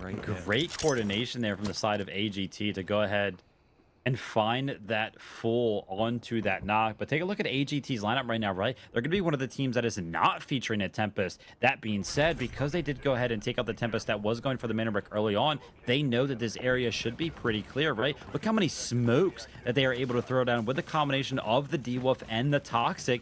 All they did a little bit differently than some of the other teams was that instead of using a Tempest ult to go ahead and have access to that mana break, they just pop the D-Wolf ult. You run a little bit faster, you have a little bit of extra movement speed, you can slide around, you have more smokes, and they're going to be our favorites kind of leading in to this first decode. Remember I mentioned it, Ben, they are also one of our teams that is in second place, and they are just barely behind in terms of total assets that they have been able to accumulate over the course of our first 3 matches. So AGT is looking like a solid kind of dark horse coming into match number 4. I really love that approach they took there, rather than possibly the only team on the map not running a Tempest at the moment. And instead of immediately going for that brick, they were playing this. We see Scooby nearly get dropped here by Empower. Does get taken down by a teammate in the end. That's going to be 2v1. VT getting caught on the cross towards Central Command. Yeah, playing that counter there, waiting for the other team to go with the Tempest, getting the shots, and then having the foresight to be ready with Uluru Rocket to drop it on top as well was really nicely done. That just gave them enough time to run in, grab that brick themselves, while FPOV were busy getting their res. And also, FPOV take a little bit of damage as well, though, probably drop in the vest when you Tempest in. You see a lot of these players do. Absolutely. Now, as a quick reminder, match number 2, the first one that featured a mana brick for us here on the day, was never countered successfully. The first initial time it was placed in for decode, it never got stolen by any team. We are 2 minutes and 40 seconds away from having that exact same thing happen. Of course, there are teams that are starting to filter in towards the center of the map. Taking a look at our map view that we have available to us, to me and Ben over here, we have 5 teams that have now successfully made it to the center of Space City, with VT being the only team that is kind of on the outside. As you can see here, Sellen's going to still be towards that command center building. All of our other teams are going to start flushing in towards this mana break, but look at these choke points, man. They're so hard to control and push through. It's just a horrible, horrible mana brick spawn to push this one. Very, very, very easy to defend, or very strong to defend. From this keycard room, you have the bulletproof glass. You can see where your team's coming from. You can see all the different angles. There is a tiny little hole they can try and get util through, but they're pushing in pretty aggressively here. Surprising to see teams going straight in. This is Genius going for it. They're trying to drop the util, and that's the first drop actually for Genius. Yeah, 2v1 now. Great little pickup there from Chins. Now Yaku is going to be knocked, and Genius is just going to be making the play for the mana break. They're not even going to go for that knock right there. But on the opposite side of things, FPOV, they have joined the fight. Not only do they get the knock onto Chins, but they also go ahead, they touch the mana break, they seize it, and now it's going to be in control of them. 3 minutes is what the decode timer is now down to, because we have switched hands 3 total times as it currently stands. So Genius, in the mix of all the things, they're going to be the team that is left with just 2 members, as we kind of see them go ahead and try to pick up their member. Is he actually going to be able to get away with this? This would be crazy. Yeah, I can't believe it, but they don't want to push out. They know the util's going to come in, it exposes them. I mean, it's going to be hilarious if we see them just go for the red sat there. Yeah, it's kind of really changed it up. 2 quick changes of mana brick, as you said there. That drops 30 seconds each time. This is MBO running with a Tempest now, and we're going to have another one. They have stolen that, and that's 2.5 minutes. And I think, what, maybe 4 different teams have been on this mana brick in the last probably 45 seconds of gameplay. Yeah, now remember, every single time that a seize does come in from an opposing member, the decode timer goes down by 30 seconds, but it can only go down to 1 minute and 30 seconds. As it currently stands, we're at 2 minutes and 30 seconds. So the next time a team sees it, it'll be at 2 minutes. And then if it happens one more time, we'll be down to 1 minute and 30 for the rest of the match. AGT, they have finally left the keycard room. They are trying to seize back the mana brick, and they have done that successfully. Now they're going to go ahead and hide away and close the door once more. I would imagine here, though, Ben, FPOV, their Tempest ult should be coming back up fairly shortly, so they're probably going to re-enter the mix. Yep, ready for that to pop off, and then MBO aren't going to be far behind them, but yeah, nearly about 90 seconds left. These teams just have a little scrap. Everyone positioned in and around this building pretty much. We've got FPOV down just outside. We've got AGT in the keycard room. MBO sort of controlling the main part of the chamber of the testing range here. And this is FPOV just considering what they're going to do. And, you know, they've invested a lot of kit in this round. They've invested all of that gold gear, those M7s with a lot of money spent on them. You know, they want to close this out. They don't want to throw all that away. What worries me here for FPOV, the Tempest ult is going to come in. I feel like they can handle the AGT team very easily with a Tempest discharge. But the NBO team is up in the rafters to the right. Oh, but they throw a perfect smoke to go ahead and prevent the shots from kind of coming in. But the util comes in from AGT. They go ahead, they open the door, they go ahead and let the Toxic ult fly with the shocks coming in as well from some of the other teams. And that's going to be perfect. FPOV, they're out of a Tempest ult. They're going to have no way to go ahead and contest this mana brick comfortably. And there are only 35 seconds remaining. It's got to be on the other teams now, really, if they want to try and get this mana break. Do they let a team get it? They know that it's not match point at the moment. They would be alerted, and this is FPOV. They still need to get that res at the moment, and teams moving in. Yeah, they want to get this switch. They're not going to let them take it cheaply. 17 seconds on the clock. We've got MBO R on it. Are they going to manage to grab that? There is so much util going off, but it's still with AGT. LDS, they're trying to get in the mix as well. They go ahead, they invest their Tempest ult, but they're not going to be getting it. NASA's going to find the knock. 3, 2, 1. AGT are going to be picking up the second Mando brick over the course of these qualifiers, and they're going to be preventing, maybe even a little bit more importantly, FPOV from securing their second Mando brick, but there's going to be a big fight here. Blake's left as a solo amongst all of the mix. He's trying to fend off the team of VT, but he knows that the res just kind of came in, or no, did it? He's going to take in the 1v1. He jumps out. He's going to be winning that. That's going to be a huge win for Blake. The full reset could potentially come in for FPOV, which would be huge for them, because remember, assets are still going to be an important thing throughout the rest of the day. And that's pretty much what all of our other teams are going to be focused on. We have 4 teams that still have 3 members remaining. And then we have FPOV, who has just a solo and 2 members, or no, not 2 members, only 1 member that is going to be available for a res, as their Tempest did get knocked twice over the course of this match. Fully eliminated. Looks like they'll probably manage to grab the other revive. You saw them carrying them off there, and our other teams are kind of blocked in this building we're looking at now. So yeah, this is Blake carrying off Yersai to safety. Is the Stinger as well, so can get the nice high quality res to get them back to full HP, and that's going to be handy if they want to try and get some of this very expensive gear out that they brought into this game. But AGT taking that Mando brick, and great to see just that Mando brick exchanging hands so many times there. And you know, AGT, you called it. You said they're looking very strong coming into this, and I think we got 2 very strong contenders at the top now. I absolutely love the way both of those teams are playing. We can see that they're both trying to constantly going for the Mando brick, and if we think about how this match went, I feel like the decisive factor was all the way back upon that initial Mando brick spawn, when AGT NAST specifically was able to actually prevent the Tempest of FPOV from getting that Mando brick secured with that angle. A little bit of a mistimed or misplaced disarm from the Tempest of FPOV kind of made them falter on that initial Mando brick and allowed AGT to get that initial one and take it over to that very strong decoding position. That very, very strong start there. As you say, it was AGT and FPOV had those 2 close proximity positions to the Mando brick when it first spawned in, had that early fight, and despite, I think, several, we saw MBO definitely got the brick at some stage. I think LDS had it. It was going back and forth between all sorts of teams, but AGT got that and got themselves into this room and were able to defend that eventually very successfully. That is Chins taking down Blake from FPOV. So that's just 1 left for FPOV now, and Chins is down. As Yersai on half HP here as well as the Luna, just backing up, trying to get a heal off.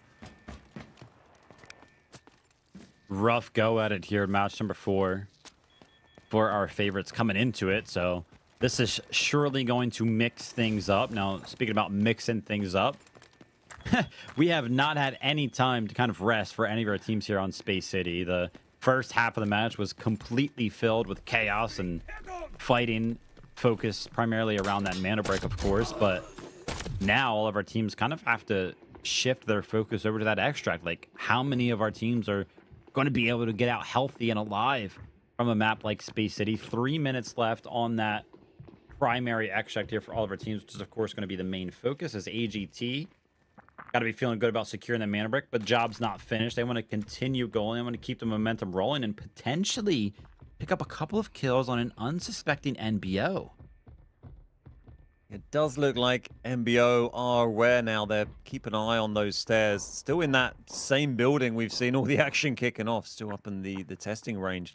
That's the top right of the 4 central buildings on Space City. You've got testing range, Black Chamber, Buoyancy Lab, and the Centrifuge. The rest of our teams a little bit spread out around the map. I think Yersai has given up on the trying to res Blake. Blake actually, you know, not in a bad position now, but Yersai is way over the other side of the map, maybe considering the bagless extract. We have one slot on that. Little jump peek here, but they're not going for it. And here comes the util.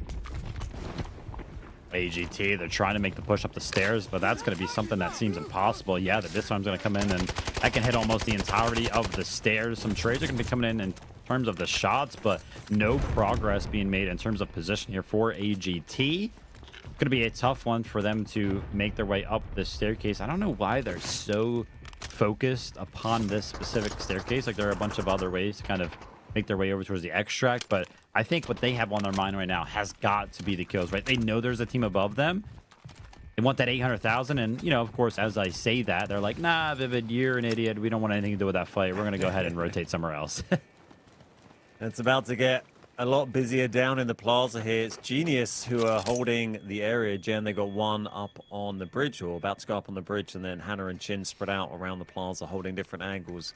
LDS are going to come in through Hudson, and then we've got Yersai sort of poking around over to one side, and AGT, as you said, moving around, trying to find an angle as well. But it's Jen's to defend, so one extract here that can get out one team, maybe multiple, if we see enough smoke come down. We saw it earlier on Zero Dam, where we had multiple teams extracting from the same extract point, so maybe we'll manage to see that. But a little bit tricky here just with the big cross that you have to do. You need to get in close to drop that smoke, and even for anyone to get to bagless as well, although this team will be out in 30 seconds. This extract is gone, and still 3 minutes on the round, so one more extract to play for after this helicopter goes.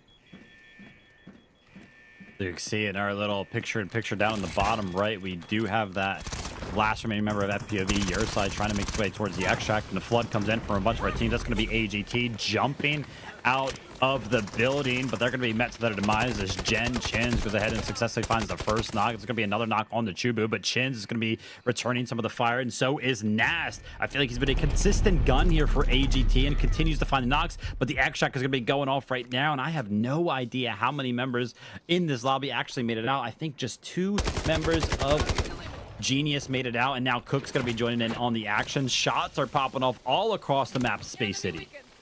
Yeah, we had 2. It was 2 of Gen, and actually 1 of MBO managed to sneak on that as well. And we also saw FPOV. Yersai got knocked and wiped out. That's the end of FPOV. That was one of LDS players. Managed to drop them in the end. And so now we're just left with... Oh, it's a great hit there from Cook. That's some Zealdu from LDS. MBO going for another one here with Cook. Just the... They got, yeah, just 1 left up here. So 1 left for MBO, 1 for LDS, 2 for AGT. Or 3. They got the res as well, but... Only 1 more extract left, so I think everyone's just going to be fighting this.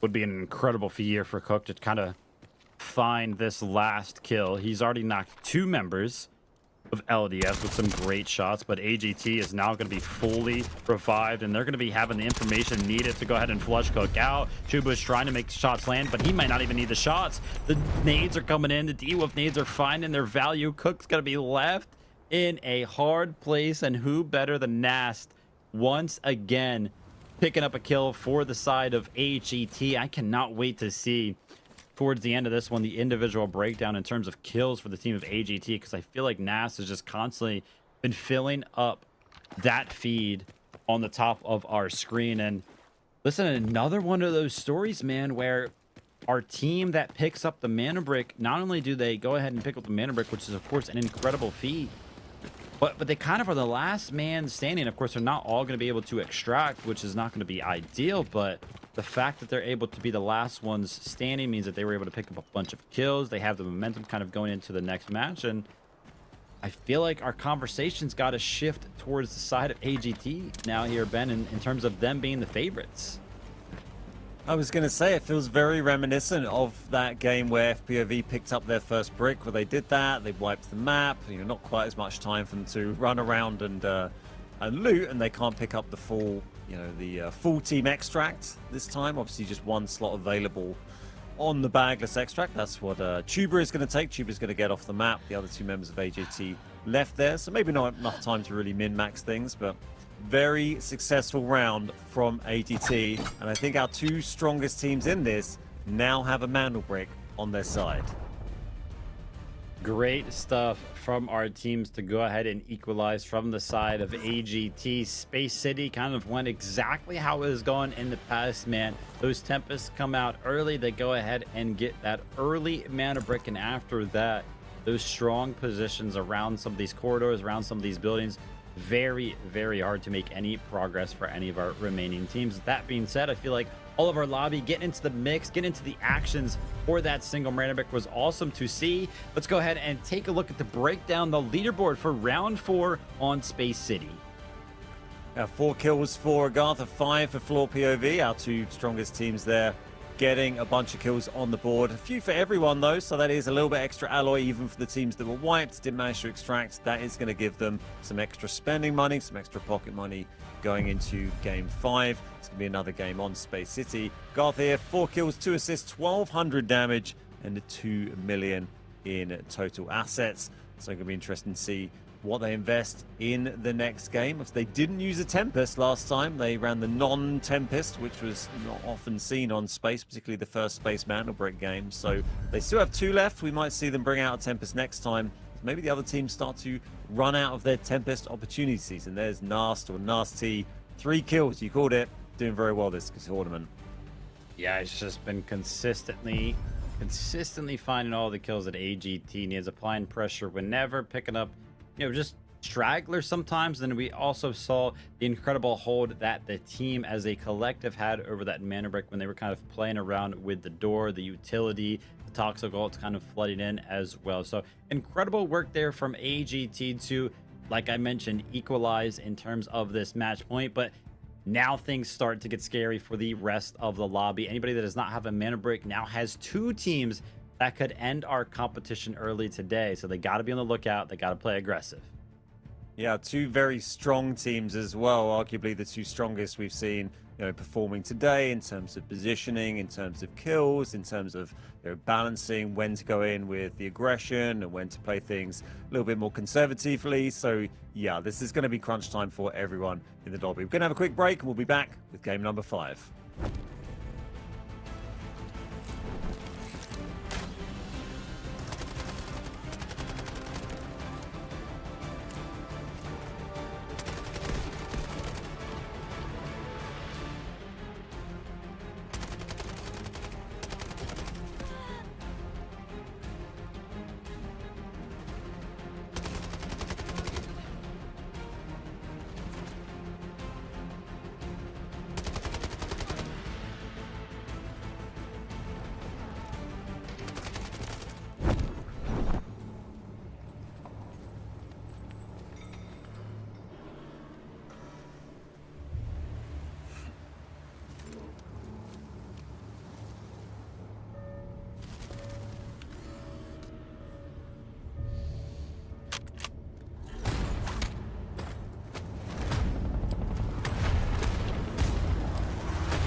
Record their movements.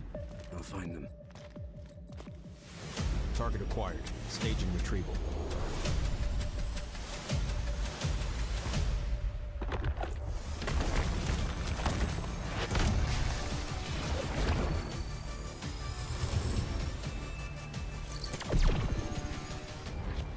The signal's blocked.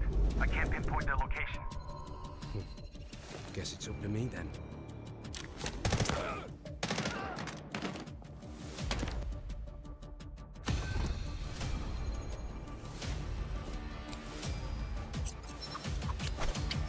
The echo of truth cannot be silenced.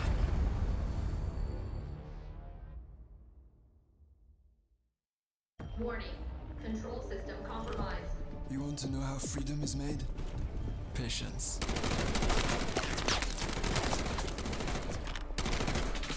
Violence.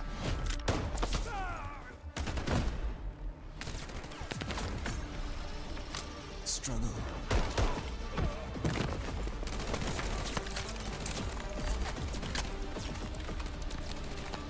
Evolution. Transformation.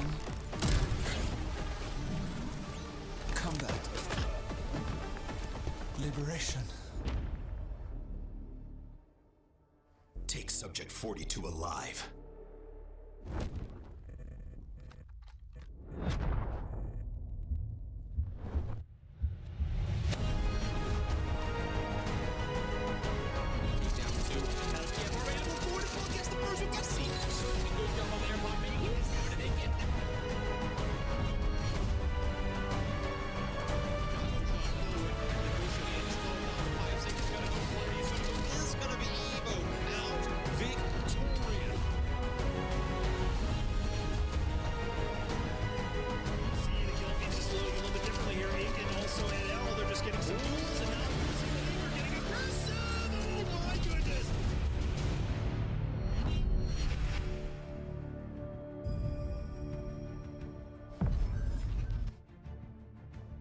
Welcome back, Delta Force fans, to the regional tournament open qualifiers. After match number 4, where we were all on the edge of our seats, we are left with just one simple question. How many matches are we going to actually be playing throughout the rest of the day? It could end in the next one. We could go the distance. Ben, what do you think? I'm not sure I could see any of those other teams taking the Manda Brick at the moment. We've seen such domination first from FPOV, now from Agartha, so I feel it's going to end soon with one of those teams taking it. But you never know, it could be surprise. 14 kills for POV, 12 for Agartha. You can see they're pulling ahead. Still a decent amount for other teams. You know, number one, not a million miles behind, but definitely two strong contenders pushing themselves up to the top of that leaderboard. Floor POV have the advantage on squad points at the moment as well, but I don't see this one going all the way to the end. I think this is going to end on Manda Bricks from one of these two teams. Yeah, I would not be surprised if we saw this final map of Space City happen in round number 5. But if it does not, we will go to Space City once more. And then after that, if we do need a round 7, last place on the leaderboard gets to go ahead and choose their map between Brakkesh and Ty's Prison. So that'll be interesting to see. That being said, our operator pool looks a little bit differently than it does going into match number 4. Obviously, we saw a bunch of Tempest being used. We're taking a look at the popular operators, right? Obviously, we see Stinger's up there, Luna's up there, and, you know, of course, probably the MVP of some of these comps, Tempest as well. That being said, our team that secured the Mana Brick didn't even have a Tempest, so maybe a completely different approach from some of these other teams. Taking a look at the spawn predictions, we know that some of our favorites, FPOV, they got one of those T1 spawns in the previous match. So unfortunately for them, they cannot get another one of said spawns. AGT, FPOV, all eyes on you guys. What kind of loot are we bringing in? AGT's turn this time to go in full gold with the M7s and one Val there. They're running the Tempest now. Tempest, Stinger, and a Luna. And then FPOV, we've got a Luna, Stinger, and Tempest. So same flipped around. Not quite as much gold gear for FPOV this time. I think they spent quite a lot on the last round. Interesting to note there from those spawns, Agartha, AGT, who got the Manda Brick last game, they didn't have a prio spawn last game. They spawned at Central Command Building, which, interestingly, is where FPOV are now. So Agartha, they're going to find themselves could have found themselves the better spawn. They're actually up in the northeast. We've got Genius, they got a prio spawn, and this is going to be LDS trying to get in through the west gate here. Yeah, right. That line up down for anybody at home that wants to prevent this rotate from coming in from the west gate. A full-on execution style play here from the side of NBO, but they're actually going to be unsuccessful. They had the lineup for the Luna Shock Arrow. They had the lineup for the Tempest Disarm, as well as the ability to go ahead and spray through the smoke. They did do some damage, but they did not go ahead and pick up any of the knocks for LDS. So they are going to be one of our initial teams having access to the center of the map. Now, you called it out very, very well, Ben. I'm taking a look at the map off to my side. FPOV, they are in the same exact position that AGT found themselves in the previous match. So they are currently, as it stands, one of the favorites to go ahead and pick up this minute break, but we are still 45 seconds away until that becomes accessible. Much more cleanly through Westgate there for LDS than we saw in the previous game. I think it was MBO who sort of struggled to get through there. So, yeah, LDS with that, one of those prio spawns, they've got themselves in a decent position. And FPOV, as you say, same spawn as AG from AGT from last game, and they've managed to get themselves down. If you have that central command spawn and you get quickly across that bridge and people don't watch that, you can get in the middle so fast with those zips, and that's exactly what they've done. And now we've got 15 seconds on the Manda Brick. Actually, Genius have moved up here from the south as well. So we've got 3 teams in very close proximity to the Manda Brick here. One of them would be on match point. That'd be FPOV. And there are other teams. They know they're not going to be getting the Manda Brick first here. So they're just hanging around on the edge. And they're going to see what happens as the Stinger smoke starts to go down. Yeah, I heard a bunch of temp assaults go out as well. Take a look at the kill feed real quick before we watch this Mana Break. Yaku with an actually finds a knock early on here. Genius, they're going to be denying this Mana Break from the side of multiple teams right here as LDS. They're trying to pick up the Mana Break. He did. He got the pickup off. No, wait a minute. Who got the Mana Break? Because I think it's Genius on the side of Genius. Yeah, it is. Yep. Yes. Wait.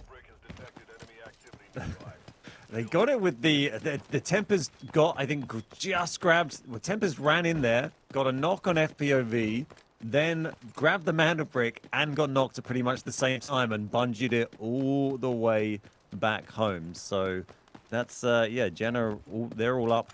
And maybe it didn't even get knocked. No, it wouldn't have had time to res there. So I don't think the Tempest even got knocked. I think Tempest just bungeed back just at the last second. But yeah, and interesting to see this Mana Brick deco position. This isn't one I've seen in the tournament that we did last week. So this is down Horizontal Test Workshop near Bagless. Going to be interesting to see how this one plays out.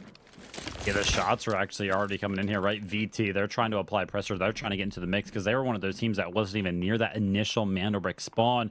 And Jen Chins is in a great spot right here. Scooby's just going to be on the other side of that road, so he's not going to be seen. But what's going to be hard for a lot of these teams is that they now have to rotate from the center of Space City and cross that giant open area unless they have access to Hudson's little new corridor over here, right? So the crawls for a lot of these teams is going to be super, super scary, which may just end up working out in Genius's favor. I love the fact that you called out that this decode position is one that we do not see often. I don't think I personally have seen it either. So this will be interesting to kind of see how our teams approach this, because if we haven't seen it, I mean, obviously these guys play more than us and scrim and everything like that, but I wouldn't be surprised if this is one of those decoding stations that does not happen often, even in scrims. I imagine they have, yeah, a lot less experience of trying this one out. Definitely nice to see, because we have the up-to-date, the latest Space City shots coming in as VT make the cross here, but they're a little wild, and they've all got a cross there, and it's keeping that trigger finger held down, but nothing comes of it, and VT have got a cross here very nicely. But yeah, lots of more routes are available. We can see MBO number 1. They're moving across through Hudson, through the docks. That's another route over to this area that's a little bit less exposed. I think AGT, they're moving around. They're looking for the bridge, suspension bridge. So other teams are finding their way in. It's just, as you say, a little more difficult because of that open plaza, but they've figured out some routes, and we're going to see some coming in. But it is just a 1v1 fight going on at the moment, and LDS, they might catch FPOV making a bit of a cross here. Yeah, they're going to try to go ahead and prevent that rotation. And just like I went ahead and mentioned prior to this, but the shots are going to be coming in now. Their position is going to be exposed, right? Their game plan is going to be soiled, and a simple smoke will go ahead and secure the rotation for the side of FPOV. And that's exactly what they go ahead and lay down. Now, LDS is going to be one of the last teams that has to make that rotation. They've kind of put themselves in a position to where they could have crossed earlier if they wanted to, but they decided to go ahead and opt to prevent other teams from making said rotation. And speaking about rotations, the side of Genius, they have absolutely abandoned the Mana Brick itself in terms of its position. position, but the reason why they did that is because they wrapped around towards this backpack spawn, because they know VT has kind of infiltrated this area in general, so they themselves want to go ahead and put a little bit of a pincer maneuver onto the side of VT. They feel like they were not secure in terms of where they were sitting prior to this on the decoding station, and now they're trying to get active. They're trying to flush out VT so that way they can feel a little bit more comfortable. I love this crazy little position. VT have got their whole team just hiding. Well, I don't know if they're hiding because everyone knows they're there, but they're all in this little nook, which you'd never normally go in. And then, as you say, Genius, they moved into kind of an odd position, leaving the Manda Brick a little bit open. Now they're starting to consider, okay, maybe there's some more players around. And we've actually got 3 teams. It looks like MBO, number 1, they're going to be the ones who make the move to try and take this Manda Brick first. As we see them move in, have to hit the deck. Does grab it. That is traded back. 3.5 minutes. Manda Brick now for MBO. Keep an eye on our teams, FPOV and AGT, the only 2 teams that could end this competition early. And as it currently stands, both of said teams are the furthest away from the decoding station, so they've got some work to do. As a knock comes in from the side of NBO, that's going to be Mateus. Onto the side of Genius, that's going to be Chins going down, but Hannah is kind of finding themselves in a little bit of a pincer, but holds off the side of VT, finds a knock over there, and it's going to be looking for the full with the lunar grenade, and the utility does not go ahead and find it. And unfortunately for the side of Genius, they are going to be losing Chins completely. Opportunity to res is there, but being the team that's backed all the way up, this has got to be scary. Going to be a tricky revive on Chins there, unless they can get some smoke bound down potentially. AGT still holding this bridge spot. They came over the Eastern Suspension Bridge. They keycarded through there. That got them over here, but it's quite a big plaza for them to move across, as we do see the smoke go down and the body picked up. That's Chins, so looks like they should be able to get away with that one. We got MBO giving some overwatch from the bridge, and then this is FPOV keeping an eye on things from a distance from Hudson. You know, if they know that it's not AGT with the brick, they don't need to do anything crazy. And here's LDS, they're just, you know, keeping themselves nicely hidden, waiting for an opportunity. Yeah, we've seemingly ended quite the stalemate amongst all of our teams. None of them kind of willing to make that initial push towards that decoding station, which leaves the question, once, you know, we get down to 30 seconds and all of these teams decide to go ahead and make their push, finally feel comfortable in doing so, is anybody going to be able to actually secure that seize, or is NBO going to come out of this one unscathed and successfully decode it?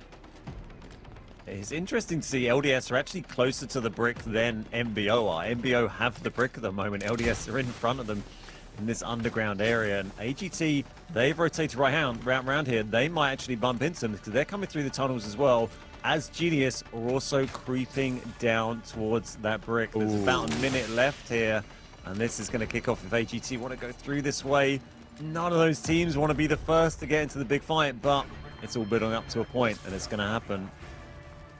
Genius have now completely switched up their gameplay. Remember, they were pushed all the way back to that backpack extract point, but now they've pushed up to the bus that's just on the outside of the decoding station. Now LDS is going to be under fire from some of the utility from the opposing teams. Genius is now seemingly looking to go ahead and get in the mix. The smoke's going to come out. The Tempest is going to be running in for the decoding station, but a Luna shock is going to go ahead and stall Chins out. Another shock kind of comes in. The Invest is going to be coming in from NBO. Remember, this is the team that currently has control over the brick. He's trying to enter smoke. He's trying to prevent the Tempest from going ahead and getting that seize. He does find the knock on the Tempest. He's going to be sent back himself, so he's going to go have and get that res off. There's 20 seconds left for one of our teams to have to go ahead and hit this seize. It's going to be AGT. Nas is going to be diving onto the station right now, but shots are coming in. It's going to be prevented. 10 seconds left remaining. Now LDS, they're trying to get into the mix, into the smoke. Does he get the decode? He does. They do, and AGT was so close to grabbing it there. I thought number one, NBO might be a little bit distracted. There have been so many to and fro's, so many smokes going and fading, so many Tempests, so many bits of utility used, but it was LDS that managed to grab it in the end, and that is another one of our teams with no Manda Brick on the board. Now we're looking at AGT here, fighting in the tunnels again.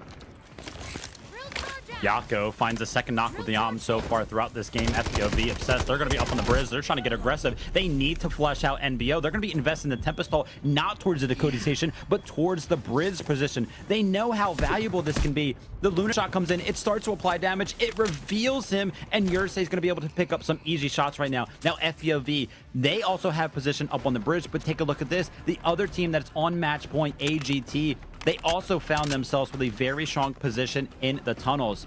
Also, quick note, this is the first time this has happened today. The decoding has been interrupted. Our team that currently had possession of the Mana Brick LDS, they went down. So the Mana Brick is currently paused. And that was whilst FPOV were busy wiping MBO on the bridge, AGT were busy wiping LDS under the bridge. And that is, that's why the brick got paused. I think it was LDS had control of it. So no one decoding right now. Teams don't have to panic quite as much. We've lost 2, still got our 2 strong teams in there. The 2 teams with Mana Bricks, AGT and FPOV. But at the moment, we're with Genius and VT. This is the fight that started it all, the original decoders. And Genius have 1 down, Kilo is down, just Chins and Hannah G versus the 3 of VT. Look like they might be trying to get a little flank on, trying to find a new angle. This Genius position here, they're kind of stuck. They're not really going anywhere from there. Great shots to find right there from VT Selin. Knows that there is only 1 member left. Luna Dart comes out, does not actually flush Chins out, but some of the following utility will do just that. Chins is trying to stay alive, trying to duck and cover, trying to find himself hidden in the bushes. He gets a knock, but not before quickly getting traded out. That's going to be a great trade from Scooby to go ahead and make sure that his teammate does not get fooled. And that's going to be FPOV Obsessed. He actually gets the knock onto Nas, which is huge because now they have full information on where the team of AGT is actually pushing from. On the counter side of that, AGT know that they got knocked from FPOV, and they also know where FPOV is. Makes things very interesting. That was AGT using their Tempest ult, trying to make a play for the brick, getting knocked by FPOV from the bridge. So as you say, both those teams now very aware of who is nearby. Might not be quite so aware of who's been wiped, but they certainly have an idea there's been a lot of fighting kicking off. And we're now left with 2 teams that are on 1 Mandel brick, and then VT. 5 minutes on the match clock. These teams getting very involved now. And VT putting shots from the side as well. If VT go down, then one of these teams could win it with an unabandoned brick. As FPOV go for the steal or go to claim the Mana brick, and they do. 2.5 minutes. Great job from them to go ahead. And what they did was that they seemingly looked like they were going to push AGT in the tunnel. So AGT started to play defensive and kind of prevented them from entering the tunnels, but didn't think about the decoding station. And amongst all of the chaos between FPOV and AGT trading shots, trading utility, VT is actually the team that ends up in possession of the Mana Brick. Now remember, the lowest the timer can possibly get for a decode is 1 minute and 30 seconds. The match timer may actually come into play here because if a team starts to decode the Mana Brick, but there's not enough time left in the match, then they're not going to go ahead and get credit for that Mana Brick. So keep an eye on that. AGT repositioning here. They've gone out. They're jumping over the water. They might get caught from above by Yursei. This is going to be a strong angle, but they are ready for it. That's a very smart Tempest ult there. They know someone's coming for it, but still has that angle, and they're kind of stuck now. They're going to have to just fight this or try and counter it with utility. Going to be challenging, trying to cook the nade, but it's gone just way over. Not going to do him, and yeah, a bit of a stalemate here. AGT got themselves in a tough spot. I'm worried for Yursei. There is an that's kind of holding that angle, right? You can see Yaku has that held out. If Yursei even makes some sort of a... What is this play from AGT? They just seemingly jump across. They no longer care about that strong angle that Yursei had, and they seemingly just say, heck it, let's just go with it. Tune back over towards the Mana Brick. FPOV, they are investing a lot of time to preventing this AGT rotation, and there's only 35 seconds left on the decoding station. They have to make a play for the Mana Brick, and VT are currently set up in one of the best positions I've ever seen to go ahead and defend a decoding station. VT with the advantage here, just 20 seconds, and I mean, we might see these 2 teams decide to just let VT get it, but well, they're going to push in and try it. They know they'll win if they go for it. There's not much to lose, really, by getting stuck in. And there are only, 10, we do have 3. Yeah, not long left, 5 seconds. Scooby going down on the Mana Brick. I don't think they're making a play. No, it's going to be VT. We're going to have 3 teams with a Mana Brick.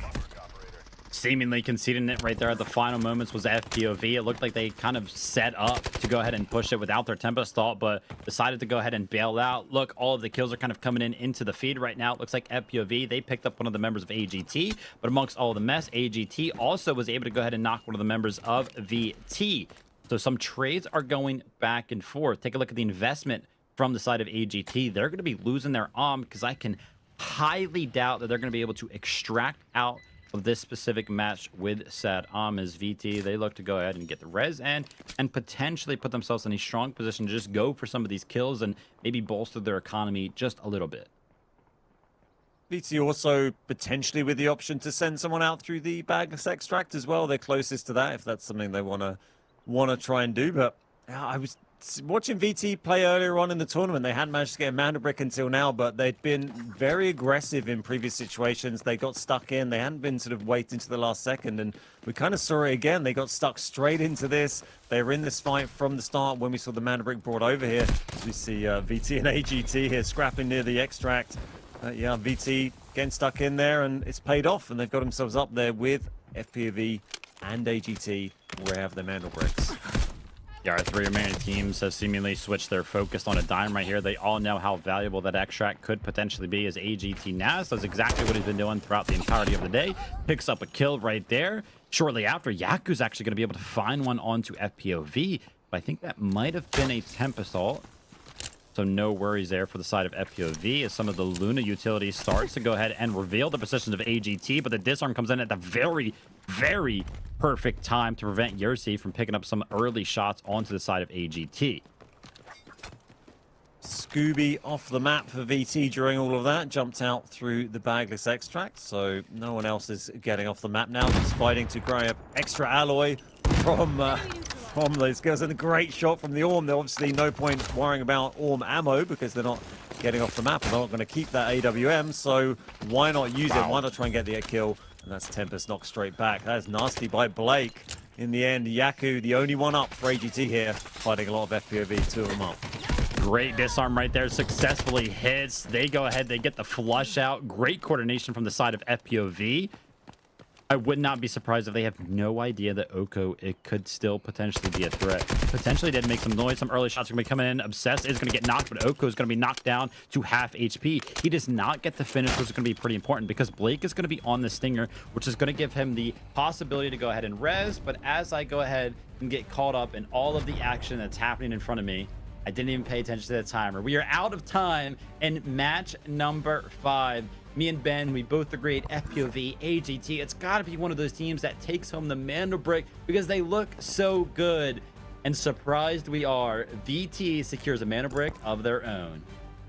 It looked for everything like it was lining up to be one of those two teams ending the tournament right there. You know, we got down to 3 teams left. 2 of them already had a mana brick, but well played by VT. They had that little bit of advantage that the other teams know the tournament's not going to end if they got it, and managed to pay off in the end. Here we are, VT get themselves 4 kills and their first mana brick of the day. Floor POV coming in with 6. AGT grabbing 5 and just the 1 for number 1 in the end. Genius and LDS not managed to grab any kills that game. We just saw one of VT, I think, managed to go out through bagless. That is the only player to extract in that game. Not a very uncommon thing in these tournaments with the way it plays. This is VT again. Their 4 kills, 2 assists, 1,500 damage, and 1.2 million in total assets for them. Great job from VT. All on the back foot, remember, of their initial position that they decided to go ahead and enact when that decoding station first got activated by the side of Genius. They wrapped around to that backpack extract, and after that, they were in such a good spot. They kind of just ride out from that position for the rest of the match. And you also mentioned it. Not only did they go ahead and get that mana brick decode because of the position that they were able to secure, but they also got one of their members out via that backpack extract. So they got to be feeling pretty good going into match number 6. And we're just a couple matches away from getting our wish of going the distance. That's going to be a huge confidence booster for VT going into that. You know, they've been aggressive and now they've got the rewards from that. And we've got 3 teams with mana bricks going into our next game right after this break.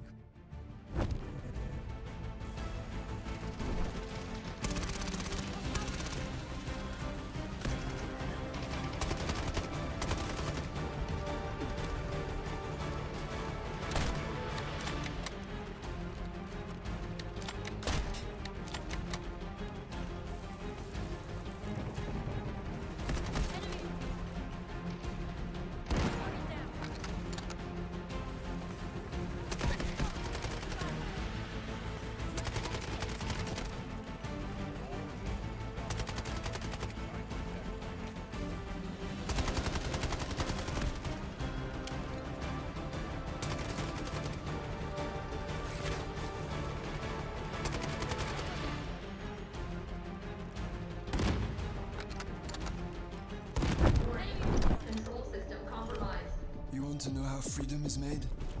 Patience.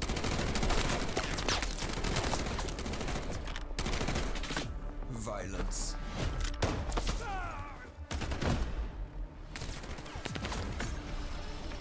Struggle.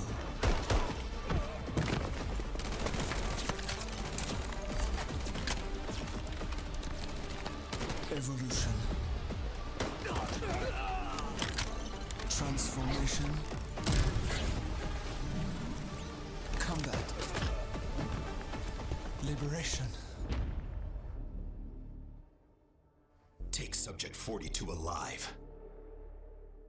Oh, can't I just have 5 minutes, peace? Everly, we've picked up abnormal acoustic signals in the Eastern Sea. Just dolphins mating. It's that time of year after all. You won't get away. Luke Everly, codename Morse. Class, Recon.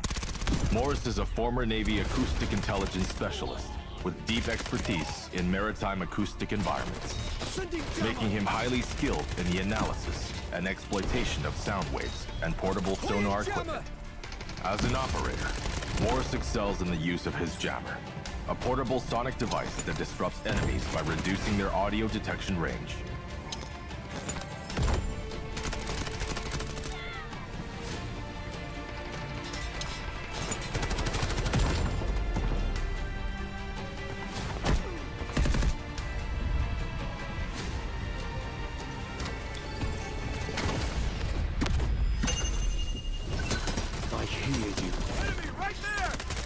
Morse's advanced sonar device emits sound pulses to scan for enemies, generating markers on their positions.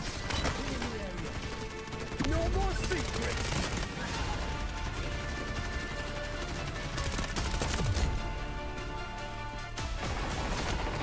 Jammer out! Queen flash! Sending jammer! Throwing delayed flash! Allied troops engaging! Searching for hostiles! Throwing delayed flash! Sending jammer! Throwing jammer!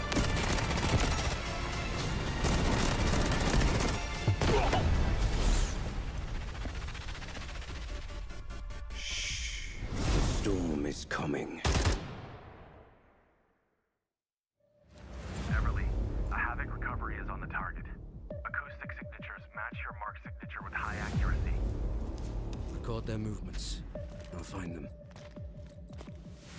Target acquired. Staging retrieval.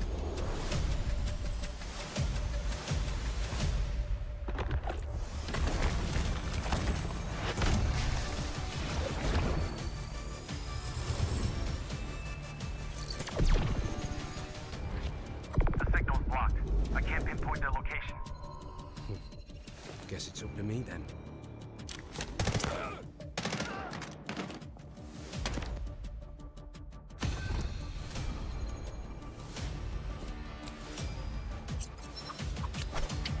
The echo of truth cannot be silenced.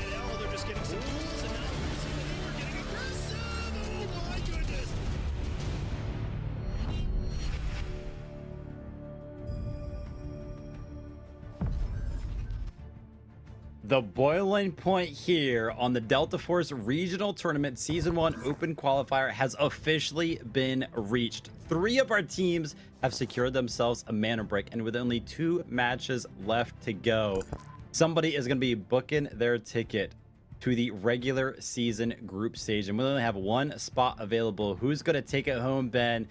I don't even know anymore.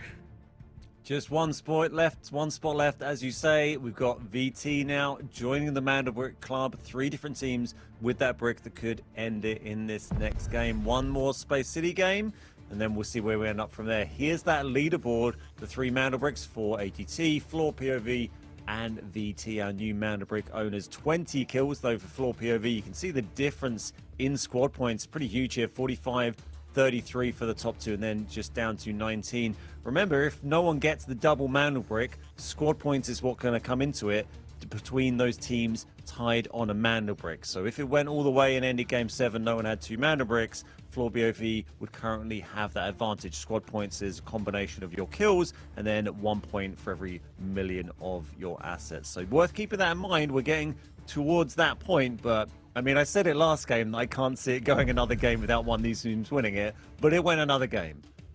Absolutely. And yes, here we go into round 6 of Space City. An opportunity now for 3 of our teams to go ahead and secure their second Mandelbrick, win the match entirely, and qualify for the opportunity for 3 of our other teams to deny just that. Our operator pool is starting to dwindle. You can see the not availables are starting to come in heaps, especially down the column of Tempest, which is a pivotal part of a lot of these team strategies. I gotta go ahead and mention it, right? AGT, they gotta be feeling like favorites to me right now because they have been one of those teams that has proved to be versatile in terms of operator pool and in terms of approach to the Mandelbrick specifically. That being said, most popular operators still remains to be Luna and Tempest and Stinger, but you can only use those operators 2 times. And with 2 Space Cities down, you got to imagine the go-to comp for all of our teams has to have been used. Take a look at the T1 spawns. This is kind of crazy, Ben, because we have AGT, Floor POV, and Voltaic, all with the possibility to get one of those T1 spawns. That being said, it's listed as T1 spawns on the map, but I feel like that T2 spawn, that central command building, has just netted the position around test range and around Black Chamber that a lot of our teams have actually needed to get the approach to that initial Mandelbrick. So keep an eye on who spawns where as we jump in to the 3rd rendition of Space City. 100%. That spawn has been very strong up at Central Command. Here's our loadouts, by the way. Full gold for VT this time. Bit of gold for MBO. A little bit of gold for Gen.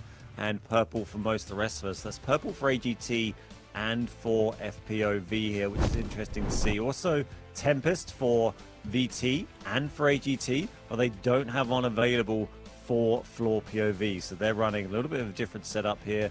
So they had a Toxic in there, an Uluru, and then the other team's going to be able to Tempest. So, interesting to see how, pretty much all of the Mandelbrick swaps we've seen come in so far, they've involved a Tempest and a pair of elastic ropes. I think I saw a Satcom sitting on the side there, so we skipped away. But here's our first early fight. We'll see who's going in this time. It's going to be VT going through Westgate. FPOV got the launch spawn again. AGT got that central command spawn. So all 3 Mandelbrick teams here going to be pretty quick on the brick.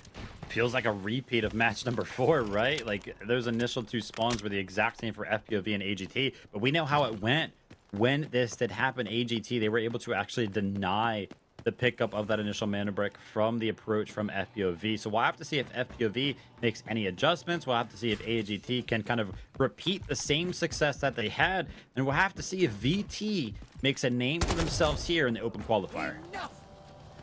FPOV have come in a lot more slowly than I expected from that launch area. AGT have got very aggressive. Keep an eye out for angles on the bridge here. You can get some good shots as people cross over the suspension bridge, but it's going to be VT and AGT fighting initially over the brick, but we also have a little third party in the middle, which is going to be Demolin, or Desmolin, with her pair of little battle tanks to get involved and make life a little more difficult for our players. 30 seconds on the brick to come up. As we see Genius here, have a little look in a safe. Looting in a time like this, I couldn't be asked, I won't lie. I guess the economy still does matter for some of our teams, but on the opposite side of the leaderboard, right, it feels like some of our teams have been able to just go ahead and kit themselves out pretty consistently. Taking a look at the left side of your screen right here, AGT. Looks like they've got lineups for the smokes in terms of where the Stinger smoke they want that to land. Again, remember, AGT, they had a D-Wolf last time. They had this exact same situation. This time they're going to be having the Tempest, so same idea, but a little bit of a different approach. But look at this. The smoke potentially might have missed. No, I think it's actually intentional to go ahead and land on that ledge. The Denial's going to be trying to come in from VT. He's going to be winning the fight right there. Nas is going to be caught off guard. The Mandel Brick was successfully voided by both teams. So now AGT and VT have gone all in and denied each other. Yeah, very interesting to see them. No way. See Scooby going in. Oh my. Whilst the teams are resetting, gonna get a free grab of it here. Look at that, just running in. No ropes required. Stinger running in with a smoke. Thank you very much. And that's the Mandel Brick for VT.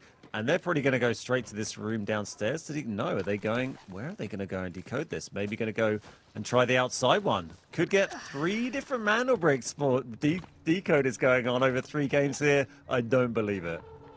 This, to me, is kind of like that OG decoding spot, the one that every single one of our teams seemingly decided to fight for. I've seen so many moments kind of happen around that little cubby. How hard is it going to be for our teams to actually go ahead and decode this? Because any form of utility is pretty much guaranteed to land when there's just not a lot of room for you to go ahead and work with. Now, remember, this is VT. They already have 1 mana brick secured. So if they go ahead and successfully decode this, that's it. Wrap it up. We're done for the day. They are going to be our sole qualifiers from this match. Also, as a quick note, it is important that all of our teams do know that a team on match point did pick up the mana brick. They are kind of given a message that lets them know said thing. So they are fully aware of what is at stake as it currently stands. Absolutely. They know that it will end if VT get this decode. So yeah, they went for this decoder. I was a little confused as to the side they were on. This is why they went for this decoder, because they were on the centrifuge buoyancy side. So that's the available option to them. They weren't over on as AGT on the test range or the testing range area. That's where the little bulletproof glass keycard room decoder is that we saw a couple of games ago. So this is the other option, our third different option. And team's starting to close in. AGT a little far away. VT holding the brick. And then we've got LDS, Genius, and FPOV all very close in as LDS takes some shots. There's a giant flank coming in from the side of Genius right now. They're trying to go ahead and flank the team of LDS. I don't think LDS has any idea that there's a team just on the outside of this door. So if they decide to go ahead and just rotate carelessly, I think they will meet an early demise. They are starting to be just a little bit more careful, but eventually they're going to have to make something happen. And so is the rest of the lobby, by the way. 2 minutes is all that is left on a decoding station. VT is trying to go ahead and defend their qualification spot. FPOV, AGT, the remaining teams as well. They've got to prevent this. And how do FPOV try and push this with no Tempest? It's so tough. VT have one, AGT have one, but no Tempest for FPOV. They're just going to have to try and play it by getting knocks. They're going to have to try and get smoke in there, get U2 in there, and they're getting aggressive. We can see that straight away. This is Selen trying to come around again out with that drill charge. Could be devastating here, but there's so much smoke down. They just can't find an angle. And very nicely placed concrete there by Uluru. Good defense. Yeah, they thwarted the push from the Tempest, but remember, they don't have to make anything happen. VT is just thinking, how do we go ahead and stall these guys out for any amount of time? Because we are the ones that are currently in the advantageous position. 1 minute and 15 seconds is the deciding factor right now.